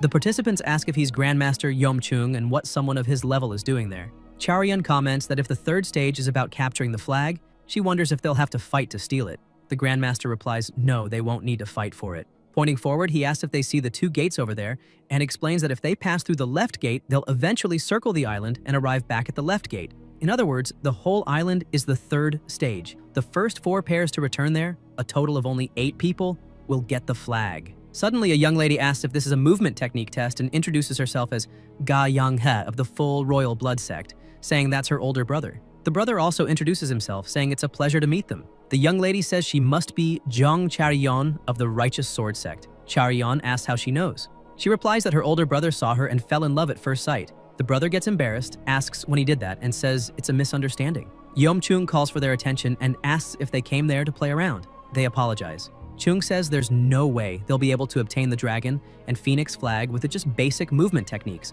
because this island is filled with various mechanical traps. The young lady asks, mechanical traps? And says no one told them about that.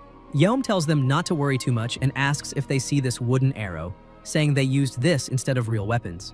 If someone gets caught in a trap and can't escape, they should call a nearby instructor. The instructors will always be around. Well, that's it. He wishes them good luck. Later, Jiok and Charyun walk through the island. While she says there's no one around, Legion says walking an unexplored path carries great meaning. Charyun asks if it's true he's been traveling since he was 10.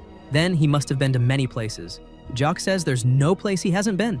She replies that he's lucky and thinks about all the shocking things Legion has shown her, wondering if all of that came from his experiences. She comments that she feels like she's been living under a rock every time she's with the young master. The protagonist tells her not to worry, he'll take her to new places in the future. Charyun wonders about take her and blushes.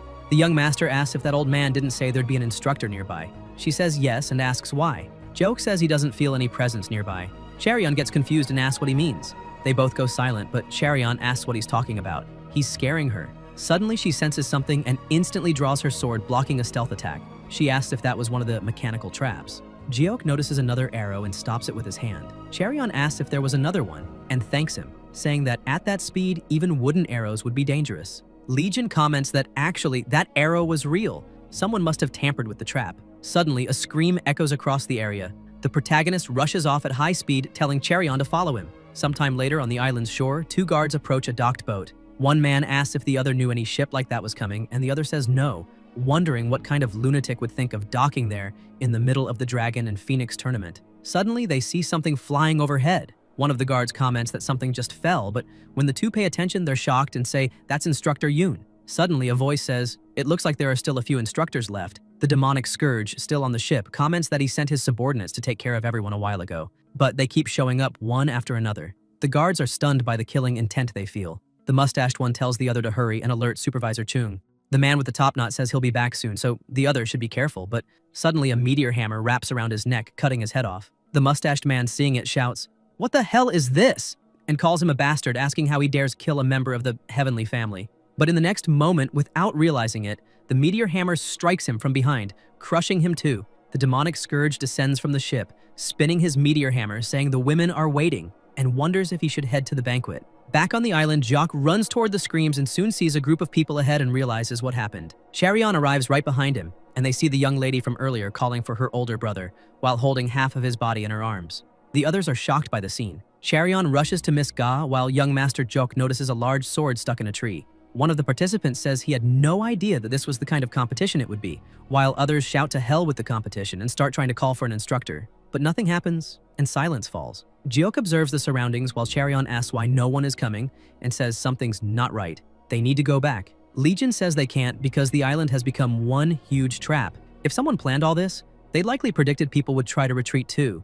They might have set the most powerful traps, and if they stray off course, they'll activate a formation. Charyun gets confused while the young master says they have no choice but to move forward. Charyun asks if there are formations installed around and if there's any way to destroy them. Joke says there's always a way to break mechanical devices or formation matrices. After all, they're made by humans. Charyun asks what he means by that, and he replies that they should prepare for the possibility that the creator of the formations is trapped inside the matrix. Humans don't like unsolvable situations. She asks how they can deactivate the formations. Legion says even for him, it'll be difficult to get out. Jiang Charyun tells him to leave and alert the others. The protagonist says he can't just leave her behind. Seol Byokwa, overhearing, sighs and wonders if this guy isn't lying too much, but maybe he's still better than that fool over there. Yang Sucheng asks what's going on and says he needs to inform Grandpa. Sometime later, everyone is walking together. The protagonist thinks that while circling the island, somehow they all ended up together. Charion comments that all the paths are converging and asks if that means the exit is near. Jock replies maybe. She says she's feeling more uneasy because no more traps appeared after that. The young master notices something and says the ground feels strange. Charion asks why there's a sound of metal chains coming from below. Suddenly, the ground begins to open up and she screams that it's a trap. They're falling. But then she realizes something and sees that Jiok is holding her. Seeing everyone fall into the mud, she asks if that's the original mechanism set up for the third gate. He replies no, that this swamp isn't a simple trap. The fallen participants are confused and start saying they can't get out, asking what's wrong with this swamp. Joke says it's a hell swamp mixed with isolating sand. Charion asks, hell swamp? Isolating sand? Legion explains it's called that because the sand is bond-cutting sand. It blocks internal energy and pulls you deeper the more you move. Looking at his hand, Joke says he also can't gather his internal energy. And more importantly, the swamp isn't the end. The fallen participants shout for the others to look up and say there's a device. It's a massive mast with a guillotine blade. Charion is shocked upon seeing it and asks what it is, then realizes it's moving. The blade drops at high speed. The participants underneath start yelling to watch out, while some say they can't move their bodies. The blade crashes down, splashing mud everywhere. Shocked, they begin saying that was a real blade and realize it has risen again. Some participants comment it's a relief no one got hurt. Suddenly, the blade shifts position. Charion, seeing it, says it changed direction. A man starts screaming, saying it's turning toward him. Zhang Ingjiol asks if that guy is his sister's partner and says, what bad luck. Suddenly, a man grabs young Master Ingjiol's leg, begging for help. Desperately, he pleads to be pulled up, saying he can't get out on his own. Ingjiol looks at his sister, then starts yelling at the man to let go, calling him a crazy bastard. Zhang Inhua asks if he wants them to die too, and tells him to let go immediately, or they'll be pulled down even faster the more they move. Inhua screams and points, saying the blade is coming again. Ingjiol realizes he's about to die, but then sighs, covered in blood and holding his sword, while the man's arms are in front of him and the blade has sliced deeper back. Ingjiol wonders if he killed the man, but thinks no, he would have died either way and even tried to take him down with him. He notices young Master Im Hagi watching him. Nervously, he tries to tell Master Im that he had no choice. Hagi says that was the right decision, gives a slight smile and thinks his choice was correct. Charion says he's impressive, but admits she doesn't think she'd act differently in his place, then asks Jock if she's a bad person too. Legion says that just having a regretful heart is admirable enough. Right now this world has none of that, and she'll only become a fool once she starts thinking that way. People begin saying the guillotine is moving again. Zhang Cherion thinks that a swamp that blocks internal energy and even that kind of device is hopeless, but wonders why everything seems okay when she's with him, and says they'll find a way out. But when she realizes the young Master Jiok isn't there, she starts calling out for Legion, thinking maybe he left to call the others. Otherwise there's no way he would just disappear. But then she sees the blade heading toward her, and suddenly something rises from the swamp and knocks her to the ground, making her fall into the swamp. She sinks beneath the water and wonders what's going on. Something is pulling her down, and she questions how far it'll take her. After a few seconds, she drops into clear water emerging from the swamp. She wonders if that's really water and thinks it's faint, but she can feel her internal energy again. Charion sees a light above her when suddenly the young master appears holding her. She's confused and wonders if it's really Legion. Suddenly, Jiok pushes her back up, confusing her. People are startled as she shoots out of the swamp at high speed toward the sky. With the force of the young master's push, Charion is launched into the air near the device. Surprised, the protagonist uses sound transmission to tell her to cut the mechanical device. Shocked, she wonders if that's Legion's voice. She begins to fall but uses her sword to stay near the device. While hanging there, she smells the strong scent of blood and thinks she can't do this alone. Given its size, she'd at least need sword chi. Suddenly, the people below begin saying they can't stop her bleeding, while others say to use clothes and make a tourniquet. Charion realizes it's Miss Ga and looks around, seeing everyone either injured or lifeless, screaming for help, and some saying their bodies are being sucked into the mud. Charion becomes determined and thinks she must cut it no matter what. The protagonist asks if he ever told her the difference between a beginner and a martial master, and tells her to breathe because he's sure she can cut it. She thinks she must cut it before it changes direction and someone else is sacrificed. It's best to believe she can do it at all costs. While the people scream, she closes her eyes and thinks she needs to focus only on the sword. Since the day she first held it, Charion has trained in martial arts without resting a single day. So now she puts everything she has into this one strike. The hand wearing the glove of the wind god feels warm, and she can sense her internal energy flowing. With that, Charion says, "Now," and swings her sword, sending a chi blade flying toward the device and destroying it. Seeing the device fall, she realizes she did it. The people, surprised and looking up, say the device was cut. When the guillotine hits the ground, they celebrate that they managed to survive and comment that they really thought they were going to die, while some ask if they can return now. Sometime later, as everyone walks away injured, a warrior thanks Miss Zhang Charion, not only for destroying the device, but also for walking around the swamp, pulling everyone out. If it weren't for her, they would all have been sucked in and lost their lives. Charion feels uneasy, thinking people are coming to thank her, but the real savior is Legion. But he simply signals her to let it go. Jiang laughs and says it was nothing, and that it's a relief everyone made it out alive. Charion asks Jock why he keeps telling her not to say anything. If it weren't for him, they would have all died. The protagonist says it's not time to draw attention yet. She questions Yet and wonders what he's planning, questioning how things got so out of control and whether it was just a coincidence or if someone was targeting the participants of the Dragon and Phoenix tournament. Jiok asks if he hasn't said it before. There's no such thing as coincidence in the Jianghu, and says he doesn't know the real reason. But this isn't the work of just one person. Legion suspects there's an organization behind it. Charion asks, an organization? The protagonist says that since they dared go after the supreme family of the Northern Heavens, they definitely aren't ordinary people. The leader of the Flying Butterfly Association comments that it must already be happening by now. The fourth butterfly stays silent. The leader, looking at the old man, asks if he's still worried because she hired that perverted demon. The fourth butterfly replies that, to be honest, that's irrelevant. His biggest concern is her intention in hiring that man. The leader falls silent and soon says she doesn't know what he's talking about. Back to the trial, people continue walking together when one of the participants says it's there. The exit is in front of them and they all start running, saying they can finally leave. Charion questions if it's really over.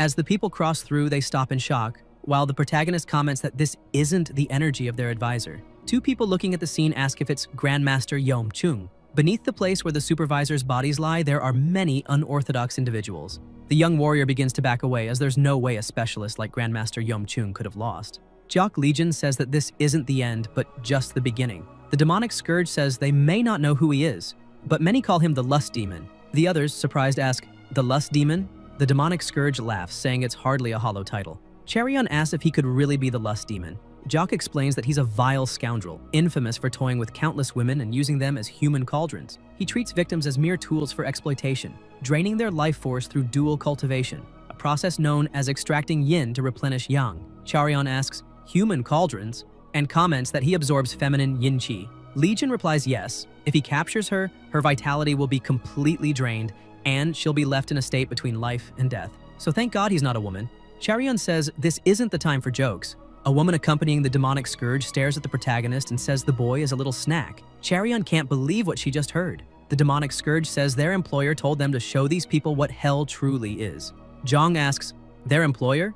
And asks Jock if this is the organization he mentioned earlier. He says that resorting to such depraved acts instead of eliminating him outright feels more like revenge than ambition. The demonic scourge says there are many women there, but unfortunately he can't absorb all that chi in a single day, and asks whom he should pick. Meanwhile, someone calls young master Im. Zhang Ingyeol tells him they should form a team to take down this perverted demon. Im Hagi asks if Ingyeol thinks they could even defeat advisor Yom by joining forces. He's confused. Young master Im says to forget Yom Chung. Defeating any advisor would already be hard for them. That bastard is a martial master before he's a perverted demon. Attacking him head-on isn't just wrong, it's downright idiotic. Suddenly, young Suchung charges at him, calling him a damn pervert and asking if he has any idea who he's fighting, striking with his sword at the demonic scourge. The pervert gives a slight smile and quickly grabs Suchung's arm, breaking it with ease.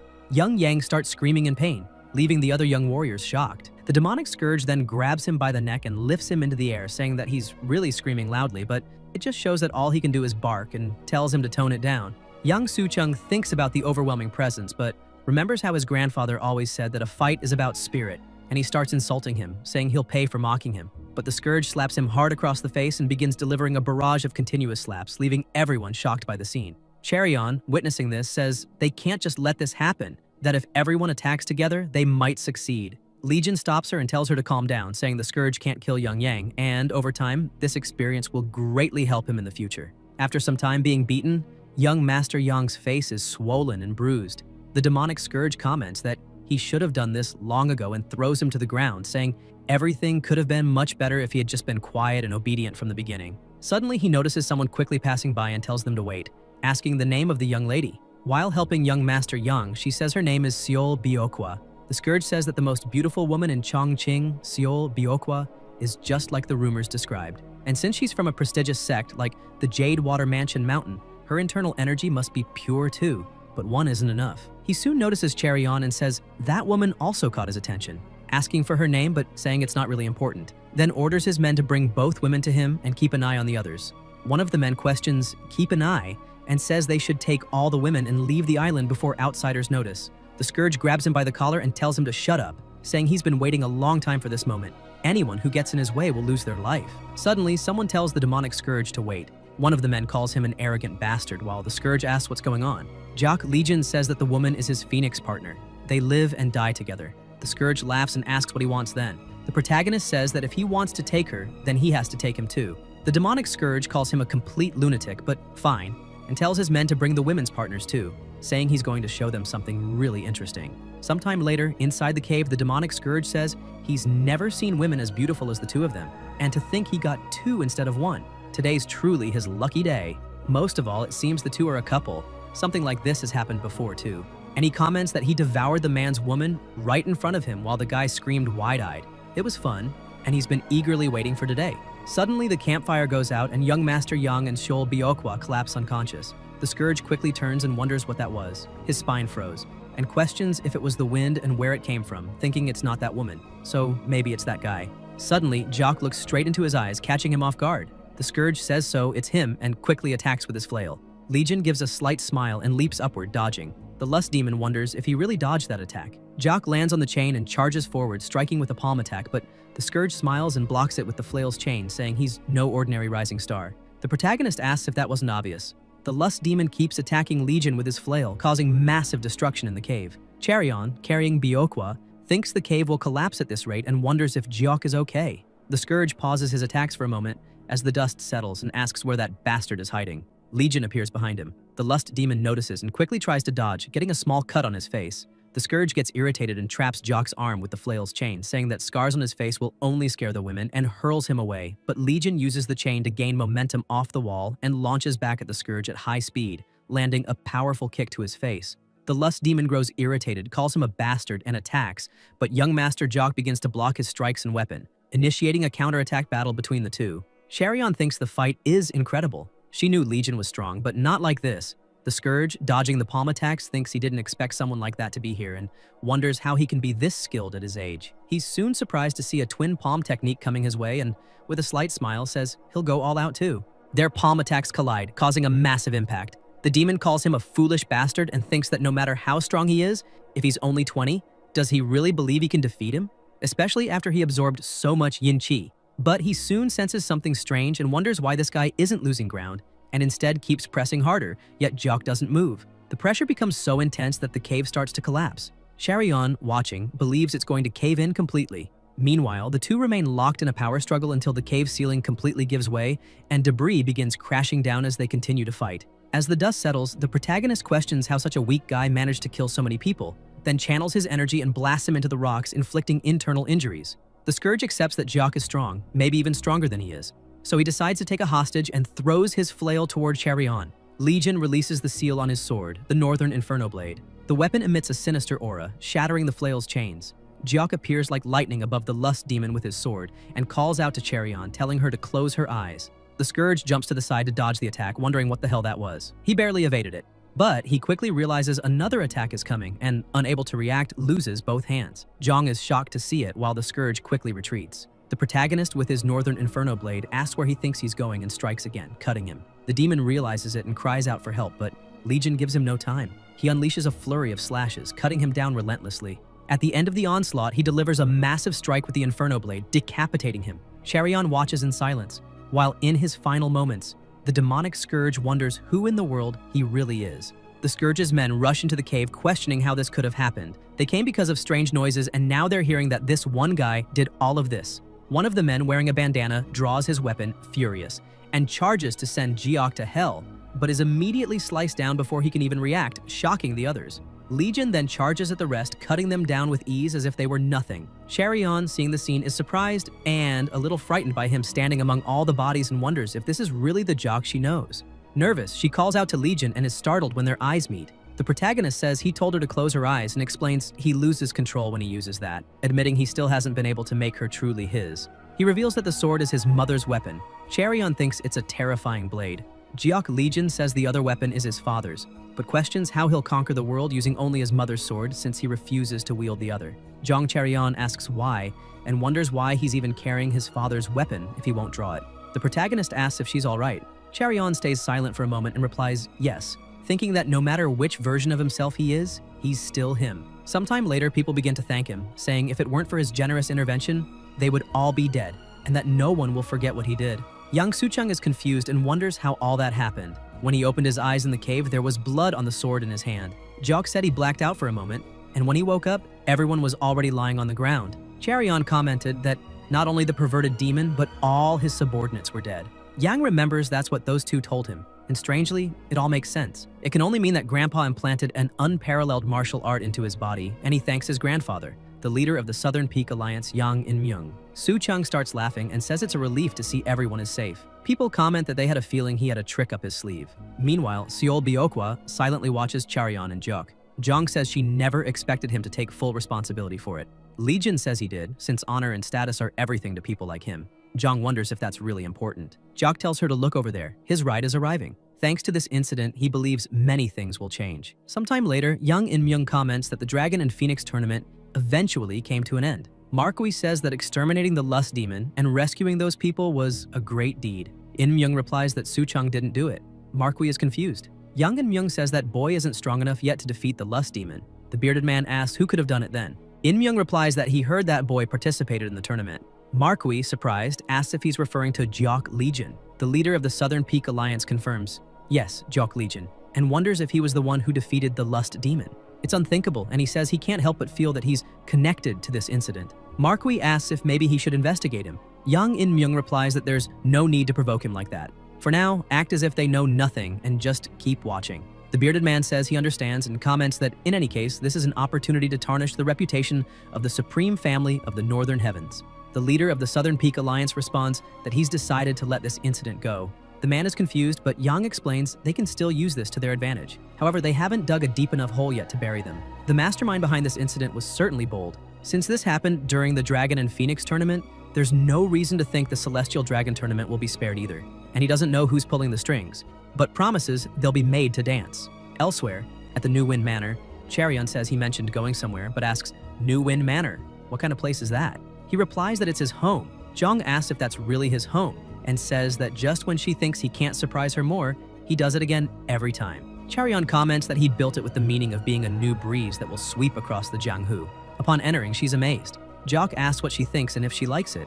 Charion replies it's splendid and asks why it's so big. He answers that he plans to establish a new sect there. She, surprised, asks, a new sect? Legion says he's naming it the Azure Heaven sect. Charion thinks Azure Heaven and comments that it's a beautiful name. Sometime later, while walking, she says the garden is beautiful too and asks when he started building all of it. He replies it was a few months ago. Suddenly, she stops walking and asks if that's a formation.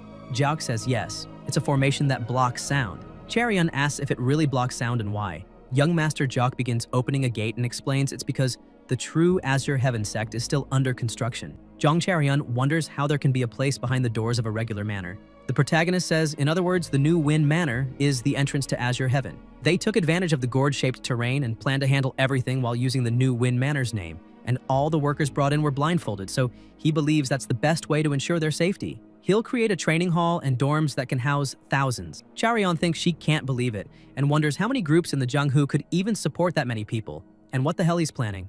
Jiok says that all this time, the Jianghu has been dominated by the 4 hegemonies, and he's going to destroy all of them. Jong asks what he said. Legion says he's going to take their place.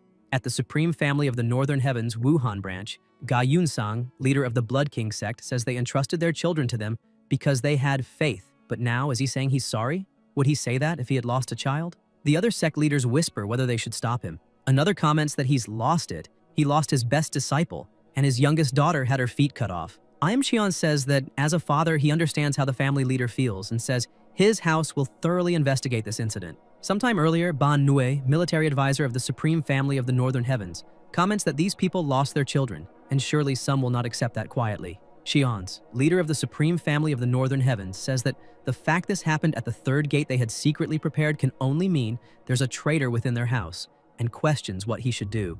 Ban Nue says they need to turn everyone who made small contributions, including Yang Suchung, into perfect heroes, thus creating a narrative that the children who died did so because they were weak. Their families will feel humiliated. Im Cheon says it's a good idea, but those who still won't back down will suffer the consequences. Cheon states he acknowledges the responsibility, but this matter is also relevant to the Jianghu. Even in the worst-case scenario, most of the dragons and phoenixes survived. There were even dragons and phoenixes who saved their companions while eliminating their enemies at the same time. Ga Yun-sung asks if his reaction would be the same if his grandson had died. Cheonse questions why he keeps bringing up his grandson and asks if he wants his grandson's life, if he should cut off Hagi's head or something like that. Ga gets irritated, but young In-myung calls out to leader Ga and says he understands that he's angry, but it's already spilled milk, and he knows that rage won't solve anything. Ga Yun-sung clenches his teeth in hatred, thinking that if it had been them who hosted the tournament and Im Hagi had had his feet cut off, the Blood King sect would have already been annihilated. He then lets out a loud cry and falls silent, weeping. In-myung thinks his frustration must be immense, but also questions how many people he trampled on to reach the position he's in now. In the end, the king of the jungle rules the Jianghu. It seems today will be the last day he sees the leader of the Blood King sect. Elsewhere, Jiok says that honestly, a group from the Green Forest called the Windy Mountain Group has set up camp in the mountain. They've been demanding money, calling it a protection fee. Green Forest Group refers to mountain bandits. Legion says he's going to get rid of them right now. Charion wonders, get rid of them?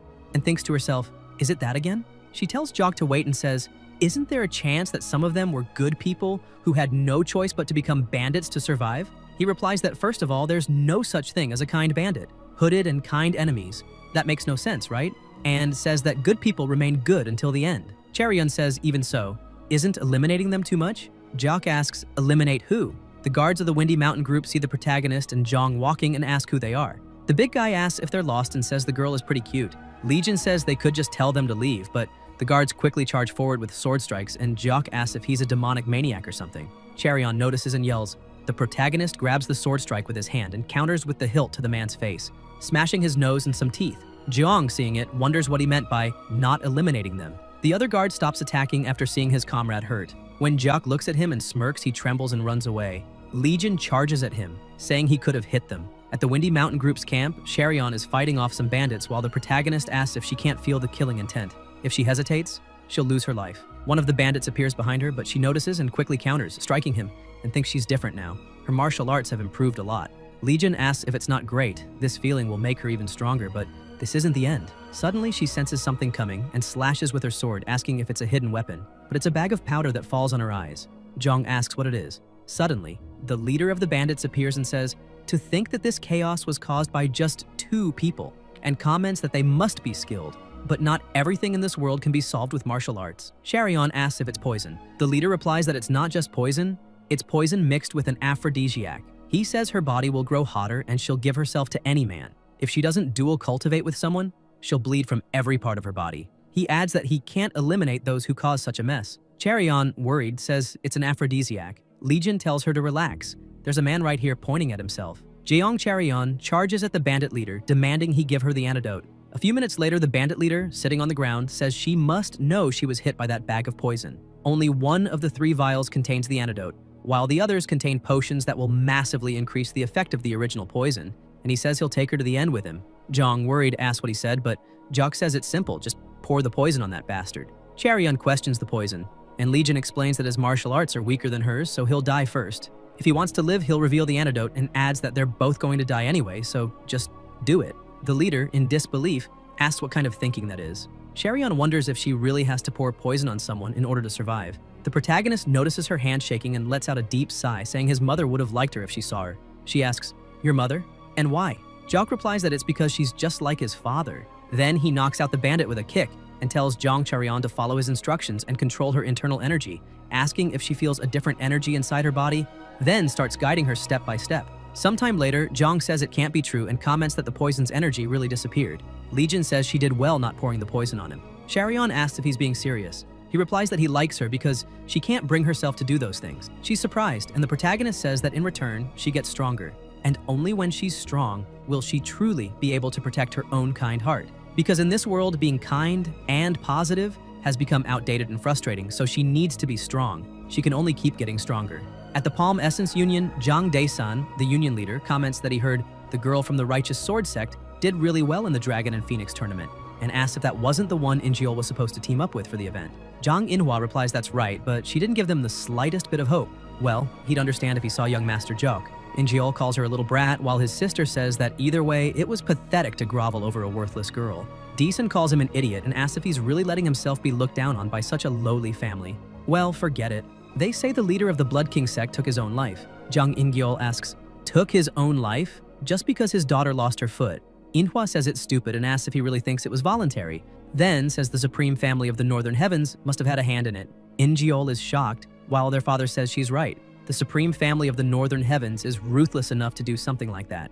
That's why they have all the right connections. The reason the Palm Essence Union has grown so much is because they've remained loyal to the Supreme Family of the Northern Heavens, and asks if he agrees. If they don't stand in their way, the protagonist, with his guard standing on their rooftop, comments that they sure seem to be having a lot of fun, don't they? Mu-young says they won't be laughing once they find out what's going to happen to the ancient sword shop. Anyway, it's been a while since young master dressed like this. Jiaok says he's putting in a lot of effort to convincingly act as the internal hall leader of the Supreme Family of the Northern Heavens and asks if Mu-young brought it. He says yes, it's right there. And as expected, the mask he created is amazing. Young Master Legion says it's easy to replicate someone with such a distinct face.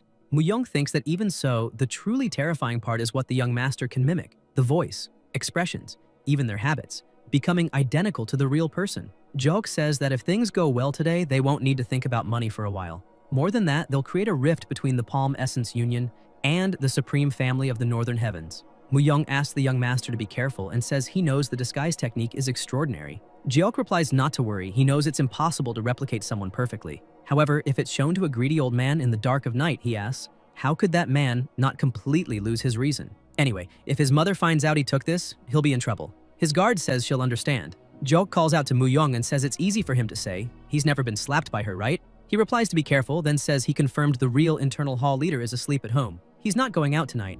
In the office of the ancient sword manager, the shop manager is surprised and asks what brings the leader of the internal hall of the Supreme Family of the Northern Heavens to his humble establishment. He tells the old man to listen carefully and steps closer, saying this must never be spoken to anyone. Not only that, it's something he must carry to the end of his life. The ancient sword shop manager, shocked, thinks that if it's dangerous, it must be worth a lot of money and pleads for him to tell him. The disguised protagonist says he wants him to get rid of this item. The old man, surprised, wonders if it could be what he's thinking, and comments on the balanced beauty, the intricate sculpture, and even the glow that shifts depending on the angle. The revered artifact of the divine demon cult, the Jade Buddha of the divine demon. The disguised protagonist confirms that it's exactly that, the one and only genuine piece.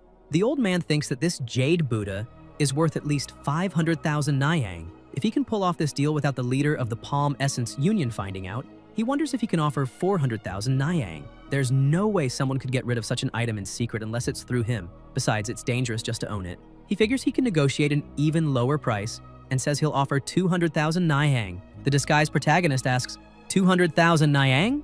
And the old man just stares at him. Jiaok plays along and asks if he really said 200,000 Nayang, then agrees, but only if he pays immediately. He wants it in small, untraceable parts. Sometime later, Mu-young says the young master did great. The protagonist, removing his mask, says that was easy, and that once they break into the ancient sword vault tonight, they'll get several thousand Nayang and recover the Jade Buddha. Mu-young comments he heard the ancient sword's vault is protected by 12 unbreakable formations. Jiaok says there are no formations in the world he can't break. The Palm Essence Union will suffer major losses. There'll be an uproar by morning, and with the involvement of the internal hall of the Supreme Family, the fallout will be huge. Even so, they'll slowly drain them like leeches.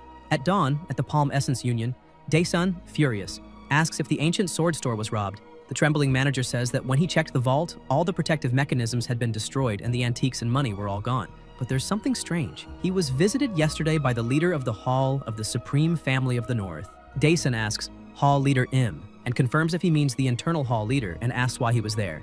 The old man says he left the Jade Buddha of the Divine Demon. Jiang Dae-sun asks if he really entrusted such a valuable item to him, and then, on the same day, everything was stolen. He says it's a strange coincidence and wonders if he's behind it, but doubts he'd have the guts for such a scheme. He wonders if this was the doing of Im Yuno himself, but he's not that reckless, leaving only one possibility.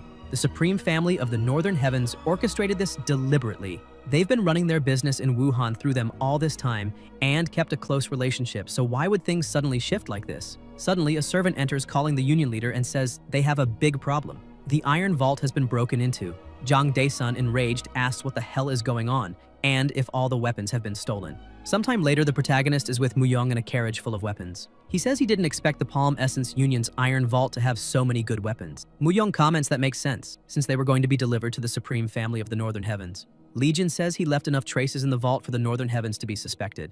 The leader of the Palm Essence Union is going to be in serious trouble. Mu-young agrees, but says they're not in a position to confront them right away. Joke replies that he heard the Supreme Family of the Northern Heavens will soon host the award ceremony for the Dragon and Phoenix tournament. But the doubts and suspicions the Palm Essence Union leader has toward the Supreme Family will start to grow. An award ceremony, he comments he heard that this year, those who achieved remarkable deeds will be chosen as the Dragon and Phoenix, right? Like Miss Charion, who disabled the mechanism, and Yang Sucheng, who defeated the perverted demon. The protagonist says she mentioned she couldn't accept the award because it wasn't her own accomplishment. Mu Young says she'll still be recognized. At the award ceremony of the Dragon and Phoenix tournament, many people surround Charion, congratulating Miss Jiang. She takes a deep breath and thinks that, to be honest, he should be the one receiving these messages of gratitude, but it's been a while since she saw him. A few days earlier, Charion asked if he was going to stay in the Azure Heaven sect. He replied yes and said he couldn't keep bothering her. Jiang Charion asked since when he cared about things like that. The protagonist commented that she seemed disappointed. Charion said the Azure Heaven sect was pretty far away, but he was leaving anyway. Jiang said there's no reason to refuse being chosen as the Phoenix. Legion told her that disabling the mechanism was entirely her achievement and told her to take the prize, the money, and grill some meat. She said okay, but asked why he entered the Dragon and Phoenix tournament with her. He wasn't even interested in those things. Joke said that on the first day they met, Zhang In-geol picked a fight with him. Back then, even being afraid of the Palm Essence Union's influence, she stood up to him. That was the first time for him. He had traveled to Jianghu for decades, and no one had ever defended him before, especially a complete stranger. She was surprised and hesitant, saying that his journey wasn't just for fun after all. Joke said it was just a bit different from the Jianghu he used to know. Charion wondered what kind of experience he had during his journey. While she was lost in thought, people talked to her and praised her martial arts. Suddenly, Zhang In-geol appeared and questioned if it was really due to her skills. Charion turned around and wondered what that bastard was trying to say now, asking what the hell he was talking about. In-geol said it was strange that she was the only one able to escape the swamp, and questioned how she cut that giant device, saying he didn't know her martial arts were so impressive. She replied it was luck. In-geol repeated, "Luck, huh?" with a malicious smile, thinking she wasn't going to say anything. But he had no doubt she used some dirty trick. Drawing his sword, he said he'd like to use this chance to be enlightened by her incredible martial arts, thinking he'd expose who she really was. Charion was surprised and asked what he said. Zhang In-geol said that if she destroyed that trap with her own strength, someone like him shouldn't be a challenge for Zhang, so she better draw her sword. Charion asked what he thought he was doing at a banquet. In-geol asked if she couldn't even explain how she did it, if she couldn't even prove her skills. The people around commented they were a bit curious about how she managed it. Another said it was a truly desperate situation. In-geol said he hated to consider this, but asked if the Righteous Sword sect might have had something to do with what happened. He meant she was seen walking with a strange guy even before the Dragon and Phoenix tournament. Zhang Charion got serious and quickly drew her sword, saying if it was a duel he wanted, she'd gladly give it to him. The people around said a duel with the Phoenix would certainly be interesting, but the descendant of the Palm Essence Union's leader wouldn't be easy to defeat either. In-geol quickly rushed at her, swinging his sword, but she easily dodged. He wondered how she evaded that, and when he turned his head, Charion's sword was at his neck. But when she realized it was just a duel, she turned the sword mid-strike and only grazed his face, shocking In-geol and making him drop his sword. The people around were surprised and silent. Charion sheathed her sword and asked if he was satisfied now, then walked away while people said she defeated him with just one strike. If she had been serious, In-geol wouldn't have had a chance. Miss Jiang went easy on him. What an embarrassing defeat. Jiang Daesun, watching, wondered how he dared lose like that in front of so many people. Im Cheons told Zhang Lichu that he had an amazing daughter. Daesun overheard their conversation as Lichu said he was flattering him, that she still had much to learn. Cheonsa said how modest of him. Daesun thought he'd already been suspicious, since the ancient sword and the iron vault were robbed. But now seeing how the leader of the Northern Heaven family was being friendly with the Righteous Sword sect, he must be planning to abandon them. Once the Righteous Sword sect's reputation rises, he can't just sit back and watch. In-geol, irritated, thinks that bitch will pay, while Daesun thinks the Righteous Sword sect must be destroyed tonight. Mu Young asks if the young master is having trouble sleeping after they changed locations. He replies that he is, but says he's been focusing on expanding the sect. There's a lot to do. The guard says that if that's not the case, then why didn't he stay in the Righteous Sword sect? Jock asks if he found out. Mu Young asks why he didn't attend the award ceremony with Miss Jiang today. He explains that she thinks she took the prize from him, and if he had shown up there, Charion might have felt uncomfortable. Mu Young wonders if the young master has ever gotten this serious because of a woman before, and comments that he's unusually quiet tonight, so he should get some rest. The protagonist says he doesn't know, he just has a bad feeling. Zhang In-geol orders them to bring that bitch Zhang Charion to him. The guard, confused, asks if In-geol is really telling him to kidnap the second daughter of the Righteous Sword sect. Chung So, Zhang In-geol's confidant, asks if he plans to eliminate her.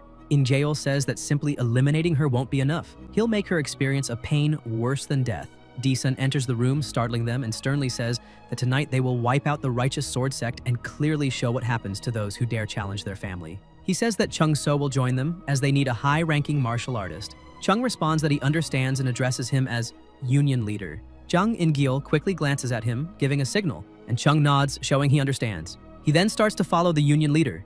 At the righteous sword sect, Jang Charyeon wakes up startled, sensing something strange. Looking around, she quickly grabs her sword and runs out, thinking she felt a massive killing intent, but she soon realizes that dozens of people have surrounded their sect and that she must alert her family. Suddenly, she senses a sneak attack from behind, dodges it, counters, and eliminates the attacker without hesitation. She begins trembling at the sight, but quickly reminds herself it's not the time to be consumed by guilt over taking a life, then rushes off again, calling for her mother and her sister, Suryeon. Meanwhile, at the Azure Heaven sect, Mu Yong arrives running, calling for the young master and saying something's happening. He says the informant left to monitor the Righteous Sword sect reported that dozens of suspicious individuals are ambushing them. Right now, the Righteous Sword sect is likely being wiped out. Meanwhile, Jang Charyeon continues fighting several martial artists at once, cutting them down mercilessly. She's protecting her family while surrounded. Chung So comments that she's impressive for someone so young, and thinks it's no wonder the young master wants her so badly, but wonders how much longer she can last in this state. Jang thinks she must hold on. Her father was injured defending the family,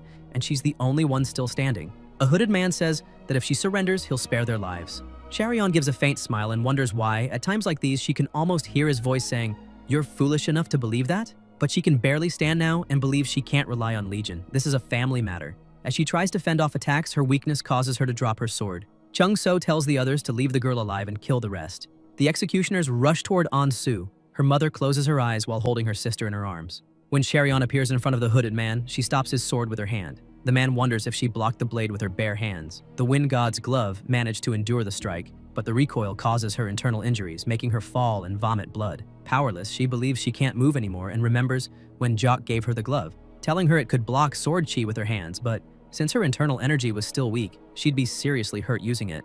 The man, enraged, strikes again, insulting her. Charyeon wonders if, just a little stronger, she would have been able to protect her family. Suddenly, a dragon-shaped attack flies toward the hooded man, its mouth glowing.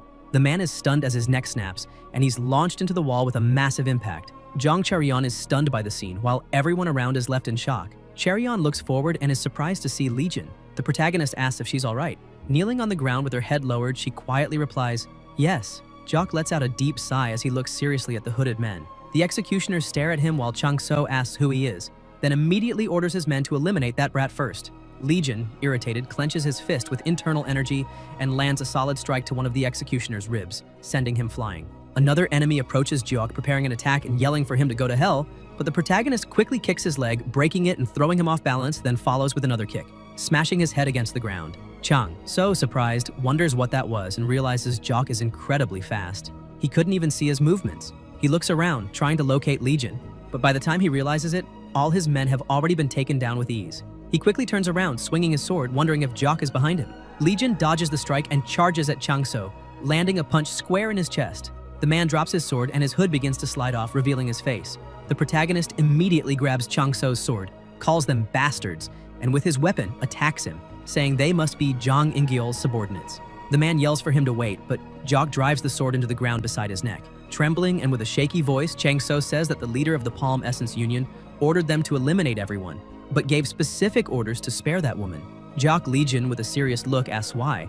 He replies that the young master gave him separate instructions to bring her. The protagonist asks where that bastard is now. Chang So says he's waiting at the southernmost part of the forest and begs to reveal everything he knows if only his life is spared. With his hand on the sword, Legion tells him not to force others to do what he would never do himself, and then slashes him mercilessly. All the family members are shocked, while Charyeon thinks that once again, Jiok eliminated countless people for her. She soon stands up and walks toward him, asking if he's okay. Legion, with a slight smile, apologizes for arriving late. Jang Charyeon asks why he's apologizing and thanks him for coming. Mu Young appears and says it's a good thing the young master arrived in time, and that it's a relief she's safe, leaving her confused. The protagonist tells Mu Young to escort all her family members to the New Wind Manor and call Limitless Bastard to take care of their treatment. Mu Young replies that he understood. Legion tells him to prepare as well because tonight they will put an end to the Palm Essence Union. Elsewhere, at the southern forest, Jang In-gyeol wonders why that man is taking so long. He should have arrived hours ago. Suddenly, he hears a noise and asks if Chang brought her already, but quickly realizes it's Jock and asks how he got there. The protagonist gives a slight smile and shouts loudly that In-gyeol should get out of there as fast as possible, because martial artists from the supreme family of the Northern Heavens are probably on their way. Zhang In-geol asks what he's talking about and why he's spouting such nonsense early in the morning. Legion says that when he was heading to the Righteous Sword Sect, a bunch of executioners appeared out of nowhere, so he thought it'd be safer to hide. But then other martial artists showed up, eliminated all the executioners, and took the members of the Righteous Sword Sect with them. He overheard their conversation and discovered that they were martial artists from the supreme family of the Northern Heavens. Zhang is shocked and starts to question the involvement of the Supreme Family, believing that someone must have escaped and warned them. But then he realizes something and assumes they've been abandoned, and the family has chosen to side with the Righteous Sword Sect. Jiok says that before dying, one of the executioners confessed that he had been sent by the Palm Essence Union, and revealed that young Master In-geol was there. Zhang thinks Chung is a damn traitor. Legion tells him he should hurry and warn his father because they might be heading there too. Zhang In-geol tells him to wait and asks why Jiok is telling him all this. The protagonist asks why, and says his family is quite rich. In-geol is confused. Jiok says it's confidential information, but if he's not mistaken, it's worth a few million Niang. Zhang calls him pathetic and thinks that even so, this information is too suspicious to ignore. He quickly leaves, saying he has something urgent to take care of, and is heading out now, but if Legion keeps talking that crap, he'll personally cut his head off. At the Palm Essence Union, Dyson asks if the Northern Heaven family intervened and comments that he hasn't received any news from them, so he sent someone. But all they found were the executioners' corpses, and he's been wondering what happened. Zhang In-geol says the Righteous Sword Sect didn't have the strength to handle those executioners, and the fact that things changed like that suggests that Brat was telling the truth, so they need to escape quickly. Zhang Inhua comments that the Supreme Family of the Northern Heavens wasn't just considering switching sides to the Righteous Sword Sect, they probably thought wiping them out would solve the issue. But now it's clear that the two families have already grown close, and that's worrying. Deason says if that's true, then they're as good as dead. He knows enough about the Supreme Family of the Northern Heavens to understand that there's no salvation. He thinks that now, with their lives at risk just from trying to check the facts, he has to make a decision. He tells his children to grab that and escape to a safe place. Zhang Inhua asks if those aren't noctilucent pearls and comments that each one is worth 50,000 Niang. The union leader says he spent his entire life gathering them. There are over 100. Inhua asks if he's not coming with them, but Dason says he knows Makwi of the Southern Peak Alliance and is going to meet him, commenting that the Alliance will be eager to get information on the Supreme Family of the Northern Heavens. Now that it's come to this, they'll ally with the Southern Peak Alliance. Meanwhile, the protagonist listens to their whole plan from the mansion rooftop. Mu Young appears, calling the young master and saying the family members of the Righteous Sword Sect are safe and have arrived at the New Wind Manor. Jock says good work and comments that everything is going according to plan. There's only one way they can survive, so Zhang Daesun had no other choice. Mu Young thinks that if this continues as the young master planned, it'll greatly weaken the Supreme Family of the Northern Heavens in the future. Moreover, it'll cause a rift between the Southern Peak Alliance and the Supreme Family. He's killing two birds with one stone and thinks it's impressive how the young master devised a plan so quickly, even though taking down the Palm Essence Union wasn't part of the original plan. Legion says that when the time comes, he's curious what decision Zhang In-geol will make. Mu Young asks if the young master isn't going to punish him regardless of his choice, and he replies that no matter what he chooses, that bastard is losing his life tonight. In an abandoned house in the forest, In-geol and Inhwa enter. His sister wonders who would have thought their father had a hideout like this, but thinks it's in worse shape than expected and asks what will happen to them if things go wrong. To put an end to the mess this night has become, she should have ended that family from the start and asks if her brother is even listening. He hasn't said a word since earlier. Suddenly, In-geol hits all of her acupoints and tells her to inform their father that he's keeping all those noctilucent pearls for himself. As he flees using his movement technique, he thinks that if things don't go as planned, he'll have to spend the rest of his life running from the Supreme Family of the Northern Heavens. But with those pearls, he could live in luxury forever. Before everyone dies, at least one should survive. Suddenly, the protagonist appears beside him, saying it looks like In-geol is in a good mood. Surprised, he calls him a bastard and asks if he followed him, then charges at Jock with his sword, saying he's been a thorn in his side for too long and will eliminate him. But Legion quickly punches him straight in the nose, slamming him hard to the ground. Lying on the ground, Zhang In-geol starts coughing up blood, wondering what the hell is wrong with that bastard, believing he was hiding his strength all along. But that doesn't matter now. He tries to grab the noctilucent pearls, but Jiok steps on his hand, stopping him. He asks if In-geol didn't say he'd take his life, and comments that it doesn't look like that's happening. In-geol feels his whole body screaming. He knows that if he doesn't escape now, he'll lose his life. He needs to get back to his father and plans to beg for forgiveness. After all, his father never really got mad at all the trouble he's caused until now. As he runs, Jock delivers a kick so powerful it shatters a tree in half, the impact tearing through 3 more trees. He quickly pushes off the ground and charges after In-geol. Zhang In-geol thinks Jock is a monster, and if he gets caught, he's finished. Suddenly, a stake grazes his face and slams into a tree. He keeps running as the protagonist toys with him. In-gyeol yells asking why Jeok is doing this. If it's because of the righteous sword sect, asking if he fell in love with that bitch. Jeok repeats the word bitch, and Jung says his sister seems to like him too, asking what he thinks, suggesting that unlike that bitch, his sister is better. Young Master Legion simply replies that his little sister looks exactly like him. Jang In-gyeol thinks that crazy bastard is insulting them both and starts searching in his sleeves, throwing an object at Jeok while shouting for him to go to hell.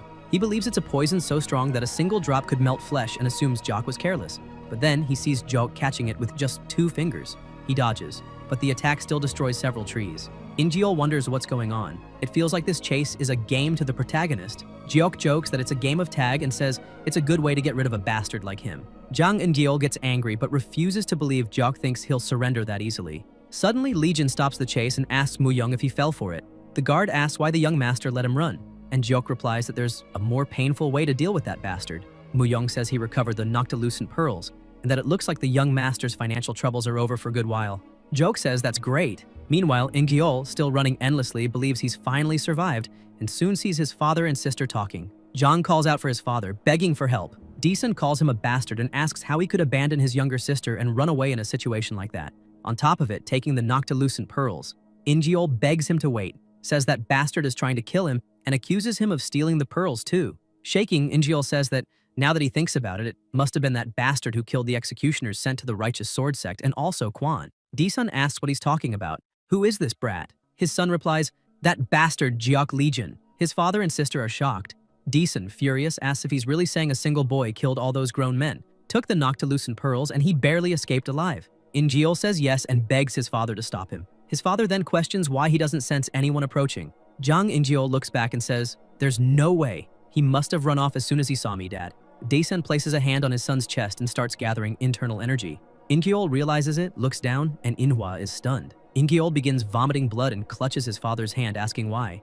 Desun says he always knew In-gyeol was an idiot, but never imagined he'd betray his own father for personal gain. And in doing so, he betrayed his own blood. In the end, he had to take the life of his own son with his own hands. Jang In-gyeol collapses lifeless to the ground as his sister fights back tears watching the scene. Desun says he must have hidden the noctilucent pearls nearby and that he'll search for them. Not only that, In-gyeol must have been planning something more. That brat is no longer his son. Desun says it's better to leave the body out here. Someone is waiting inside. Meanwhile, outside the abandoned house, the protagonist observes alongside Mu-young. Jeok asks if the guard reported it to them. He says yes. He sent a map of the hideout and an anonymous letter. Legion says this is about to get interesting. Daesun tells his daughter they've kept their esteemed guest waiting. Makwi asks if something happened, and he replies that there was just one traitor, but he already dealt with it. The bearded man says that now that they've brought him to a place like this, they'd better start talking and asks if he wants to form an alliance with the Southern Peak Alliance.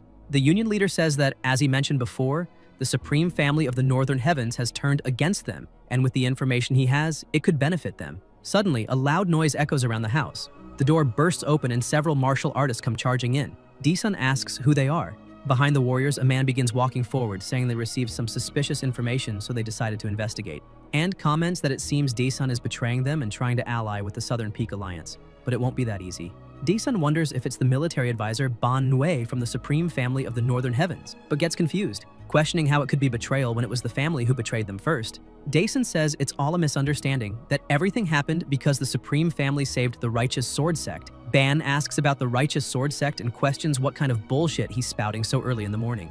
Jang wonders about that reaction. If it wasn't the Supreme Family of the Northern Heavens, then who was it? But when he realizes, he's shocked and remembers what his son said earlier. Now that I think about it, he must have eliminated the executioners sent to the Righteous Sword Sect and also Kwan Hyuki, and about the boy named Jeok Legion. Suddenly, a sword strikes Desun's neck. Makwi and Manhwa are stunned as a mysterious man wearing a hat and cloak appears behind Desun, driving his sword through his neck. Jang receives a fatal wound, and in his final moments, he wonders who that bastard is and how the Supreme Family of the Northern Heavens could have someone that powerful. The mysterious man pulls out the sword, finishing off Desun.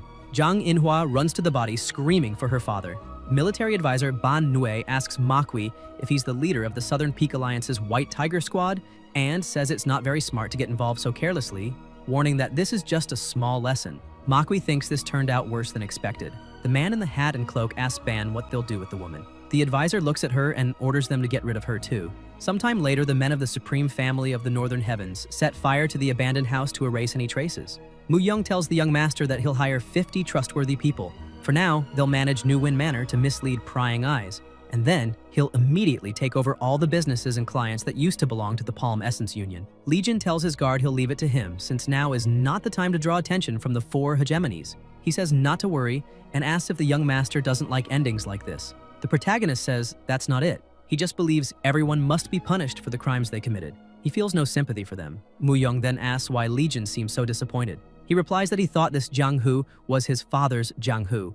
Jiok explains that he started his journey when he was 10. At the time, he didn't know anything. He was just traveling around and didn't even realize Mu-young would follow him. But his past self only wanted to look good in front of his parents. The guard asks if that's true and thinks that the young master, who was always passionate about people and proactive in everything, might have just been hiding his real feelings. The protagonist asks if Mu-young really thought he liked traveling, then says Jiok was only 10 years old. He was just following his mother's advice to travel a lot because he wanted to show his parents how much he had grown. But the Jianghu he discovered wasn't anything like the one his father spoke of. He realized his father was just chasing a dream. What Legion truly learned traveling through the Jianghu wasn't justice or camaraderie. It was how to avoid being deceived by others' warnings, how to survive by any means necessary. Mu-young stays silent and thinks that after so many years, the young master has faced countless challenges and endured many wounds. Over time, his kindness to the Jianghu was repaid only with sharp blades, and he just hopes those scars don't hurt his heart too deeply. Mu-young says he was still just a child. The protagonist says he was, but now he's an adult. Yet the Jianghu remains the same. Justice makes fools while the rich prevail, and only those with power survive. This Jianghu will never change. Not now, not ever. He asks what kind of Jianghu his father was really seeking, what he saw that Jiok failed to see, and tells Mu-young that he doesn't want to just dream like his father did. He'll make his dream a reality. The guard thinks that in the end, the young master is probably doing his best to impress his father, because he's the one he loves most. Even when he steals from the rich, or punches a drunken wanderer while thinking he killed someone and stole his secret technique, and maybe a few gold coins, the young master is always trying his best to justify it, thinking he feels so good, there's no reason not to take everything. Maybe the young master still holds a final shred of respect for his father's ideals, such complicated emotions. Sometime later at New Wind Manor, Jiang Huarian tells her father and mother that the leader of the Palm Essence Union has lost his life and that the union has fallen.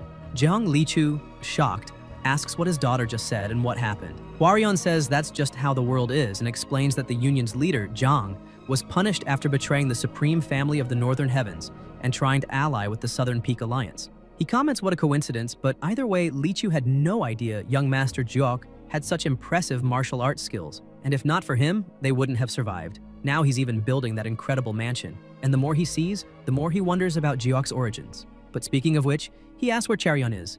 An-su says she went to cheer for him. Lichu asks what she means by cheer for him. An-su says that young Master Jiok is participating in the Great Celestial Dragon Tournament. Charion calls out to the protagonist and tells him to do his best.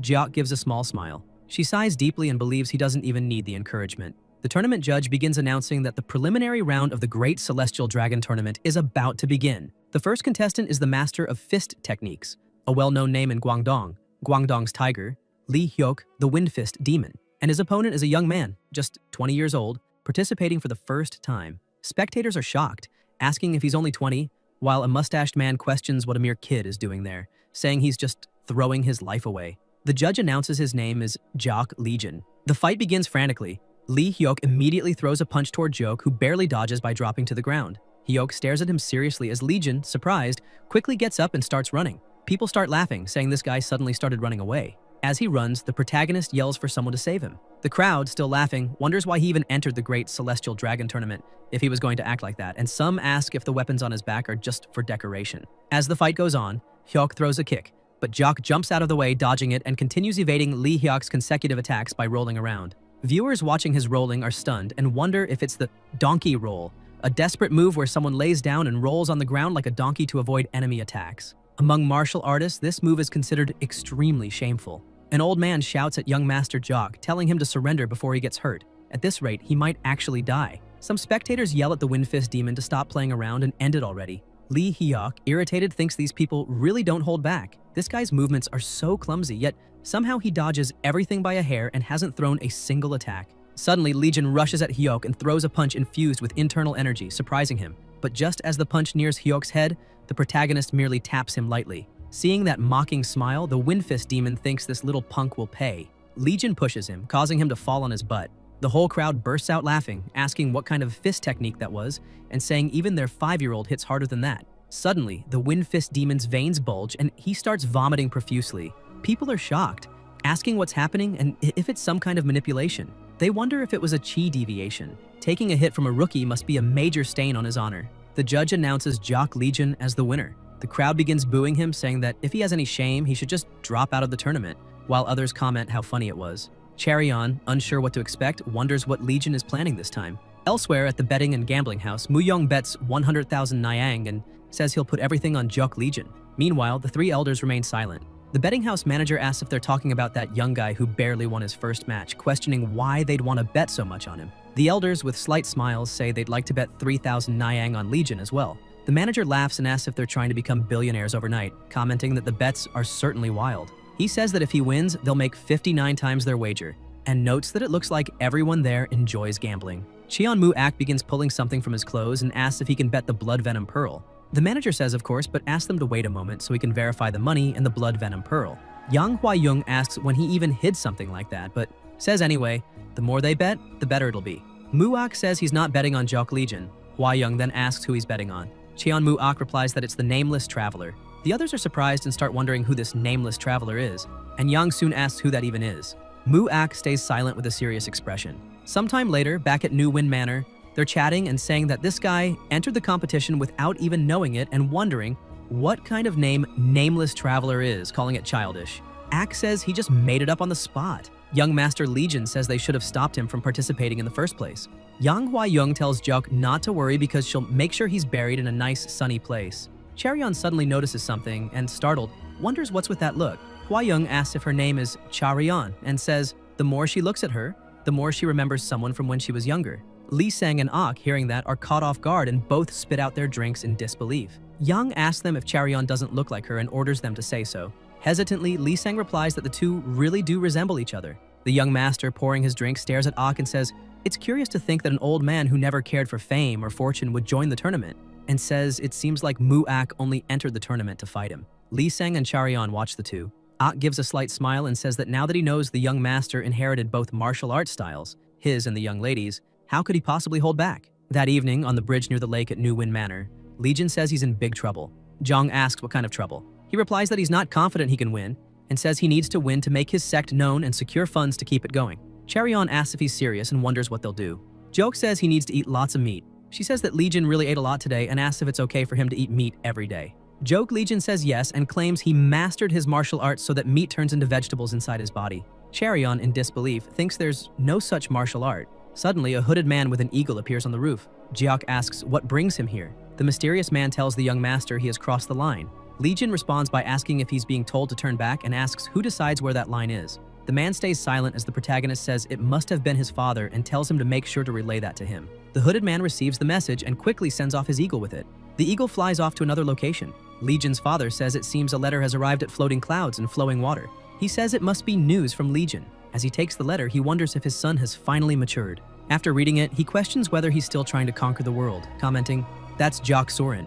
At the floating clouds and flowing water trade post, many people are working. Legion's mother says she can see the messenger hawk and says it must be news about Legion. Soren says Legion must be aiming to conquer the world. His wife replies that he's their son, so he totally deserves to have that kind of dream. Soren says that's the kind of thing that should remain just a dream. She stays quiet as Jock Soren says it's been 20 years since the two of them went into seclusion, and calls her to go with him to the Central Plains. Back at New Wind Manor, Mu-young tells the young master that they've been gathering some strange intel.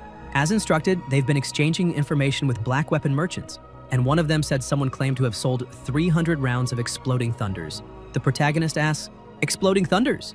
and questions if the guard means those explosive weapons used by the Orthodox Path Alliance. Mu-young confirms and explains that even just one is considered powerful, so something big must be going on. Joke says he'll have to go there, so they'll start by tracking the black weapon merchants and finding out who they're selling to. In the rain, a black merchant thinks there's no turning back. He has to sell the exploding thunder. All this time, as an elder of the Supreme Family of the Northern Heavens, he's lived a perfect double life as a secret agent for the Swallow Association. But with the failure of the Dragon and Phoenix tournament plan, everything changed. And he wonders how those bastards from the Swallow Association dare blame him. Sometime earlier, one of them had told him he'd really disappointed them this time, and was being given one last chance to detonate the exploding thunders during the Celestial Dragon Grand Tournament. If he failed again, it would be the last time he'd breathe. He thinks that manipulating the Dragon and Phoenix tournament was already near impossible, so how could he repeat it during the Celestial Dragon Grand Tournament, where countless skilled masters are gathered? Worse, military advisor Ban Nue is already suspicious of him due to what happened in the previous tournament. If he gets caught betraying the supreme family of the Northern Heavens or fails again, he'll die anyway. So his only option is to run with the money he made selling the Thunders. As he walks, suddenly an executioner appears and slashes at him with a sword. The merchant thinks it's the Swallow Association. The executioner says he not only ruined the Dragon and Phoenix tournament, but also betrayed the Swallow Association, then strikes again asking if he looks like some kind of fool. The merchant just closes his eyes, thinking it's the end, rain hitting his face. When he opens them, he realizes the sword stopped beside his cheek and wonders what happened. Did he stop moving, or were his movements restricted? He asks himself who exactly did that. Just then, the young master and Mu Young appear, faces covered, saying, "As expected," and thinking that the elder of the Supreme Family was behind what happened at that tournament. The merchant asks who they are. Jianghu says he's Zheng Uidai of the Orthodox Path Alliance. Mu Young looks confused hearing that, while the black merchant wonders about the Orthodox Path Alliance and whether the truth has already reached them. Legion questions whether that man is from the Swallow Association, because something feels off. Then he suddenly notices the veins on the executioner's face bulging, his eyes bleeding, and shouts, "Watch out!" to Mu Young. An enormous explosion follows. The executioner's body is blown apart. Jianghu and Mu Young just stare silently while the merchant asks what's going on. The rain turns dark red. Pieces of the executioner's body fall, but it soon stops. Mu Young says it looks like he used a self-destruction technique in case of capture. Legion says he really hates those bastards from the Swallow Association and asks the merchant if he knows what kind of place that association really is. With a trembling voice, he says he doesn't. Jianghu says that's the most obvious answer and comments that's why he prepared that, saying if the merchant swallows it, he'll feel immense pain. The merchant asks if it's poison and wonders how a pillar of the Orthodox faction, the Orthodox Path Alliance, could have something like that. Jianghu shoves the pill into his mouth, saying, "Pillar of the Orthodox faction, my ass," and adds that rats like him have gnawed away at everything in the path, leaving no pillar behind. The merchant swallows the pill and immediately feels immense pain, screaming and begging to be spared, saying it feels like his entire body is being split in two. He says he'll tell them everything he knows. Jianghu tosses him another pill, saying it's the antidote, and comments he should have talked sooner, explaining that if he doesn't take the antidote once a month, the same thing will happen again. First, to summarize, 12 years ago they approached him, and he became one of them. And after becoming an elder of the Supreme Family with their support, he's been following their orders ever since. Shaken and trembling, the merchant says that's right, and he only knows 1 or 2 people who give the orders. The protagonist comments that it's a secret organization where no one knows each other, and calls them clever little bastards. Then he tells him he has 2 demands. First, give them all the information he can get from inside the Supreme Family of the Northern Heavens. Second, whenever an order comes from the Swallow Association, he must report it to them. If he follows these 2 commands faithfully, they'll spare his life. The merchant asks how he can believe that, since there's no guarantee. The protagonist, with a terrifying look, tells him to just believe. The merchant bites his lips in frustration and thinks that now he'll have to return to the Supreme Family of the Northern Heavens and continue this double life. Only now also for the Orthodox Path Alliance. He says he'll lose his life either way if he fails to detonate the exploding thunders at the Celestial Dragon Grand Tournament. The protagonist tells him not to worry about that because he'll explain how he can survive.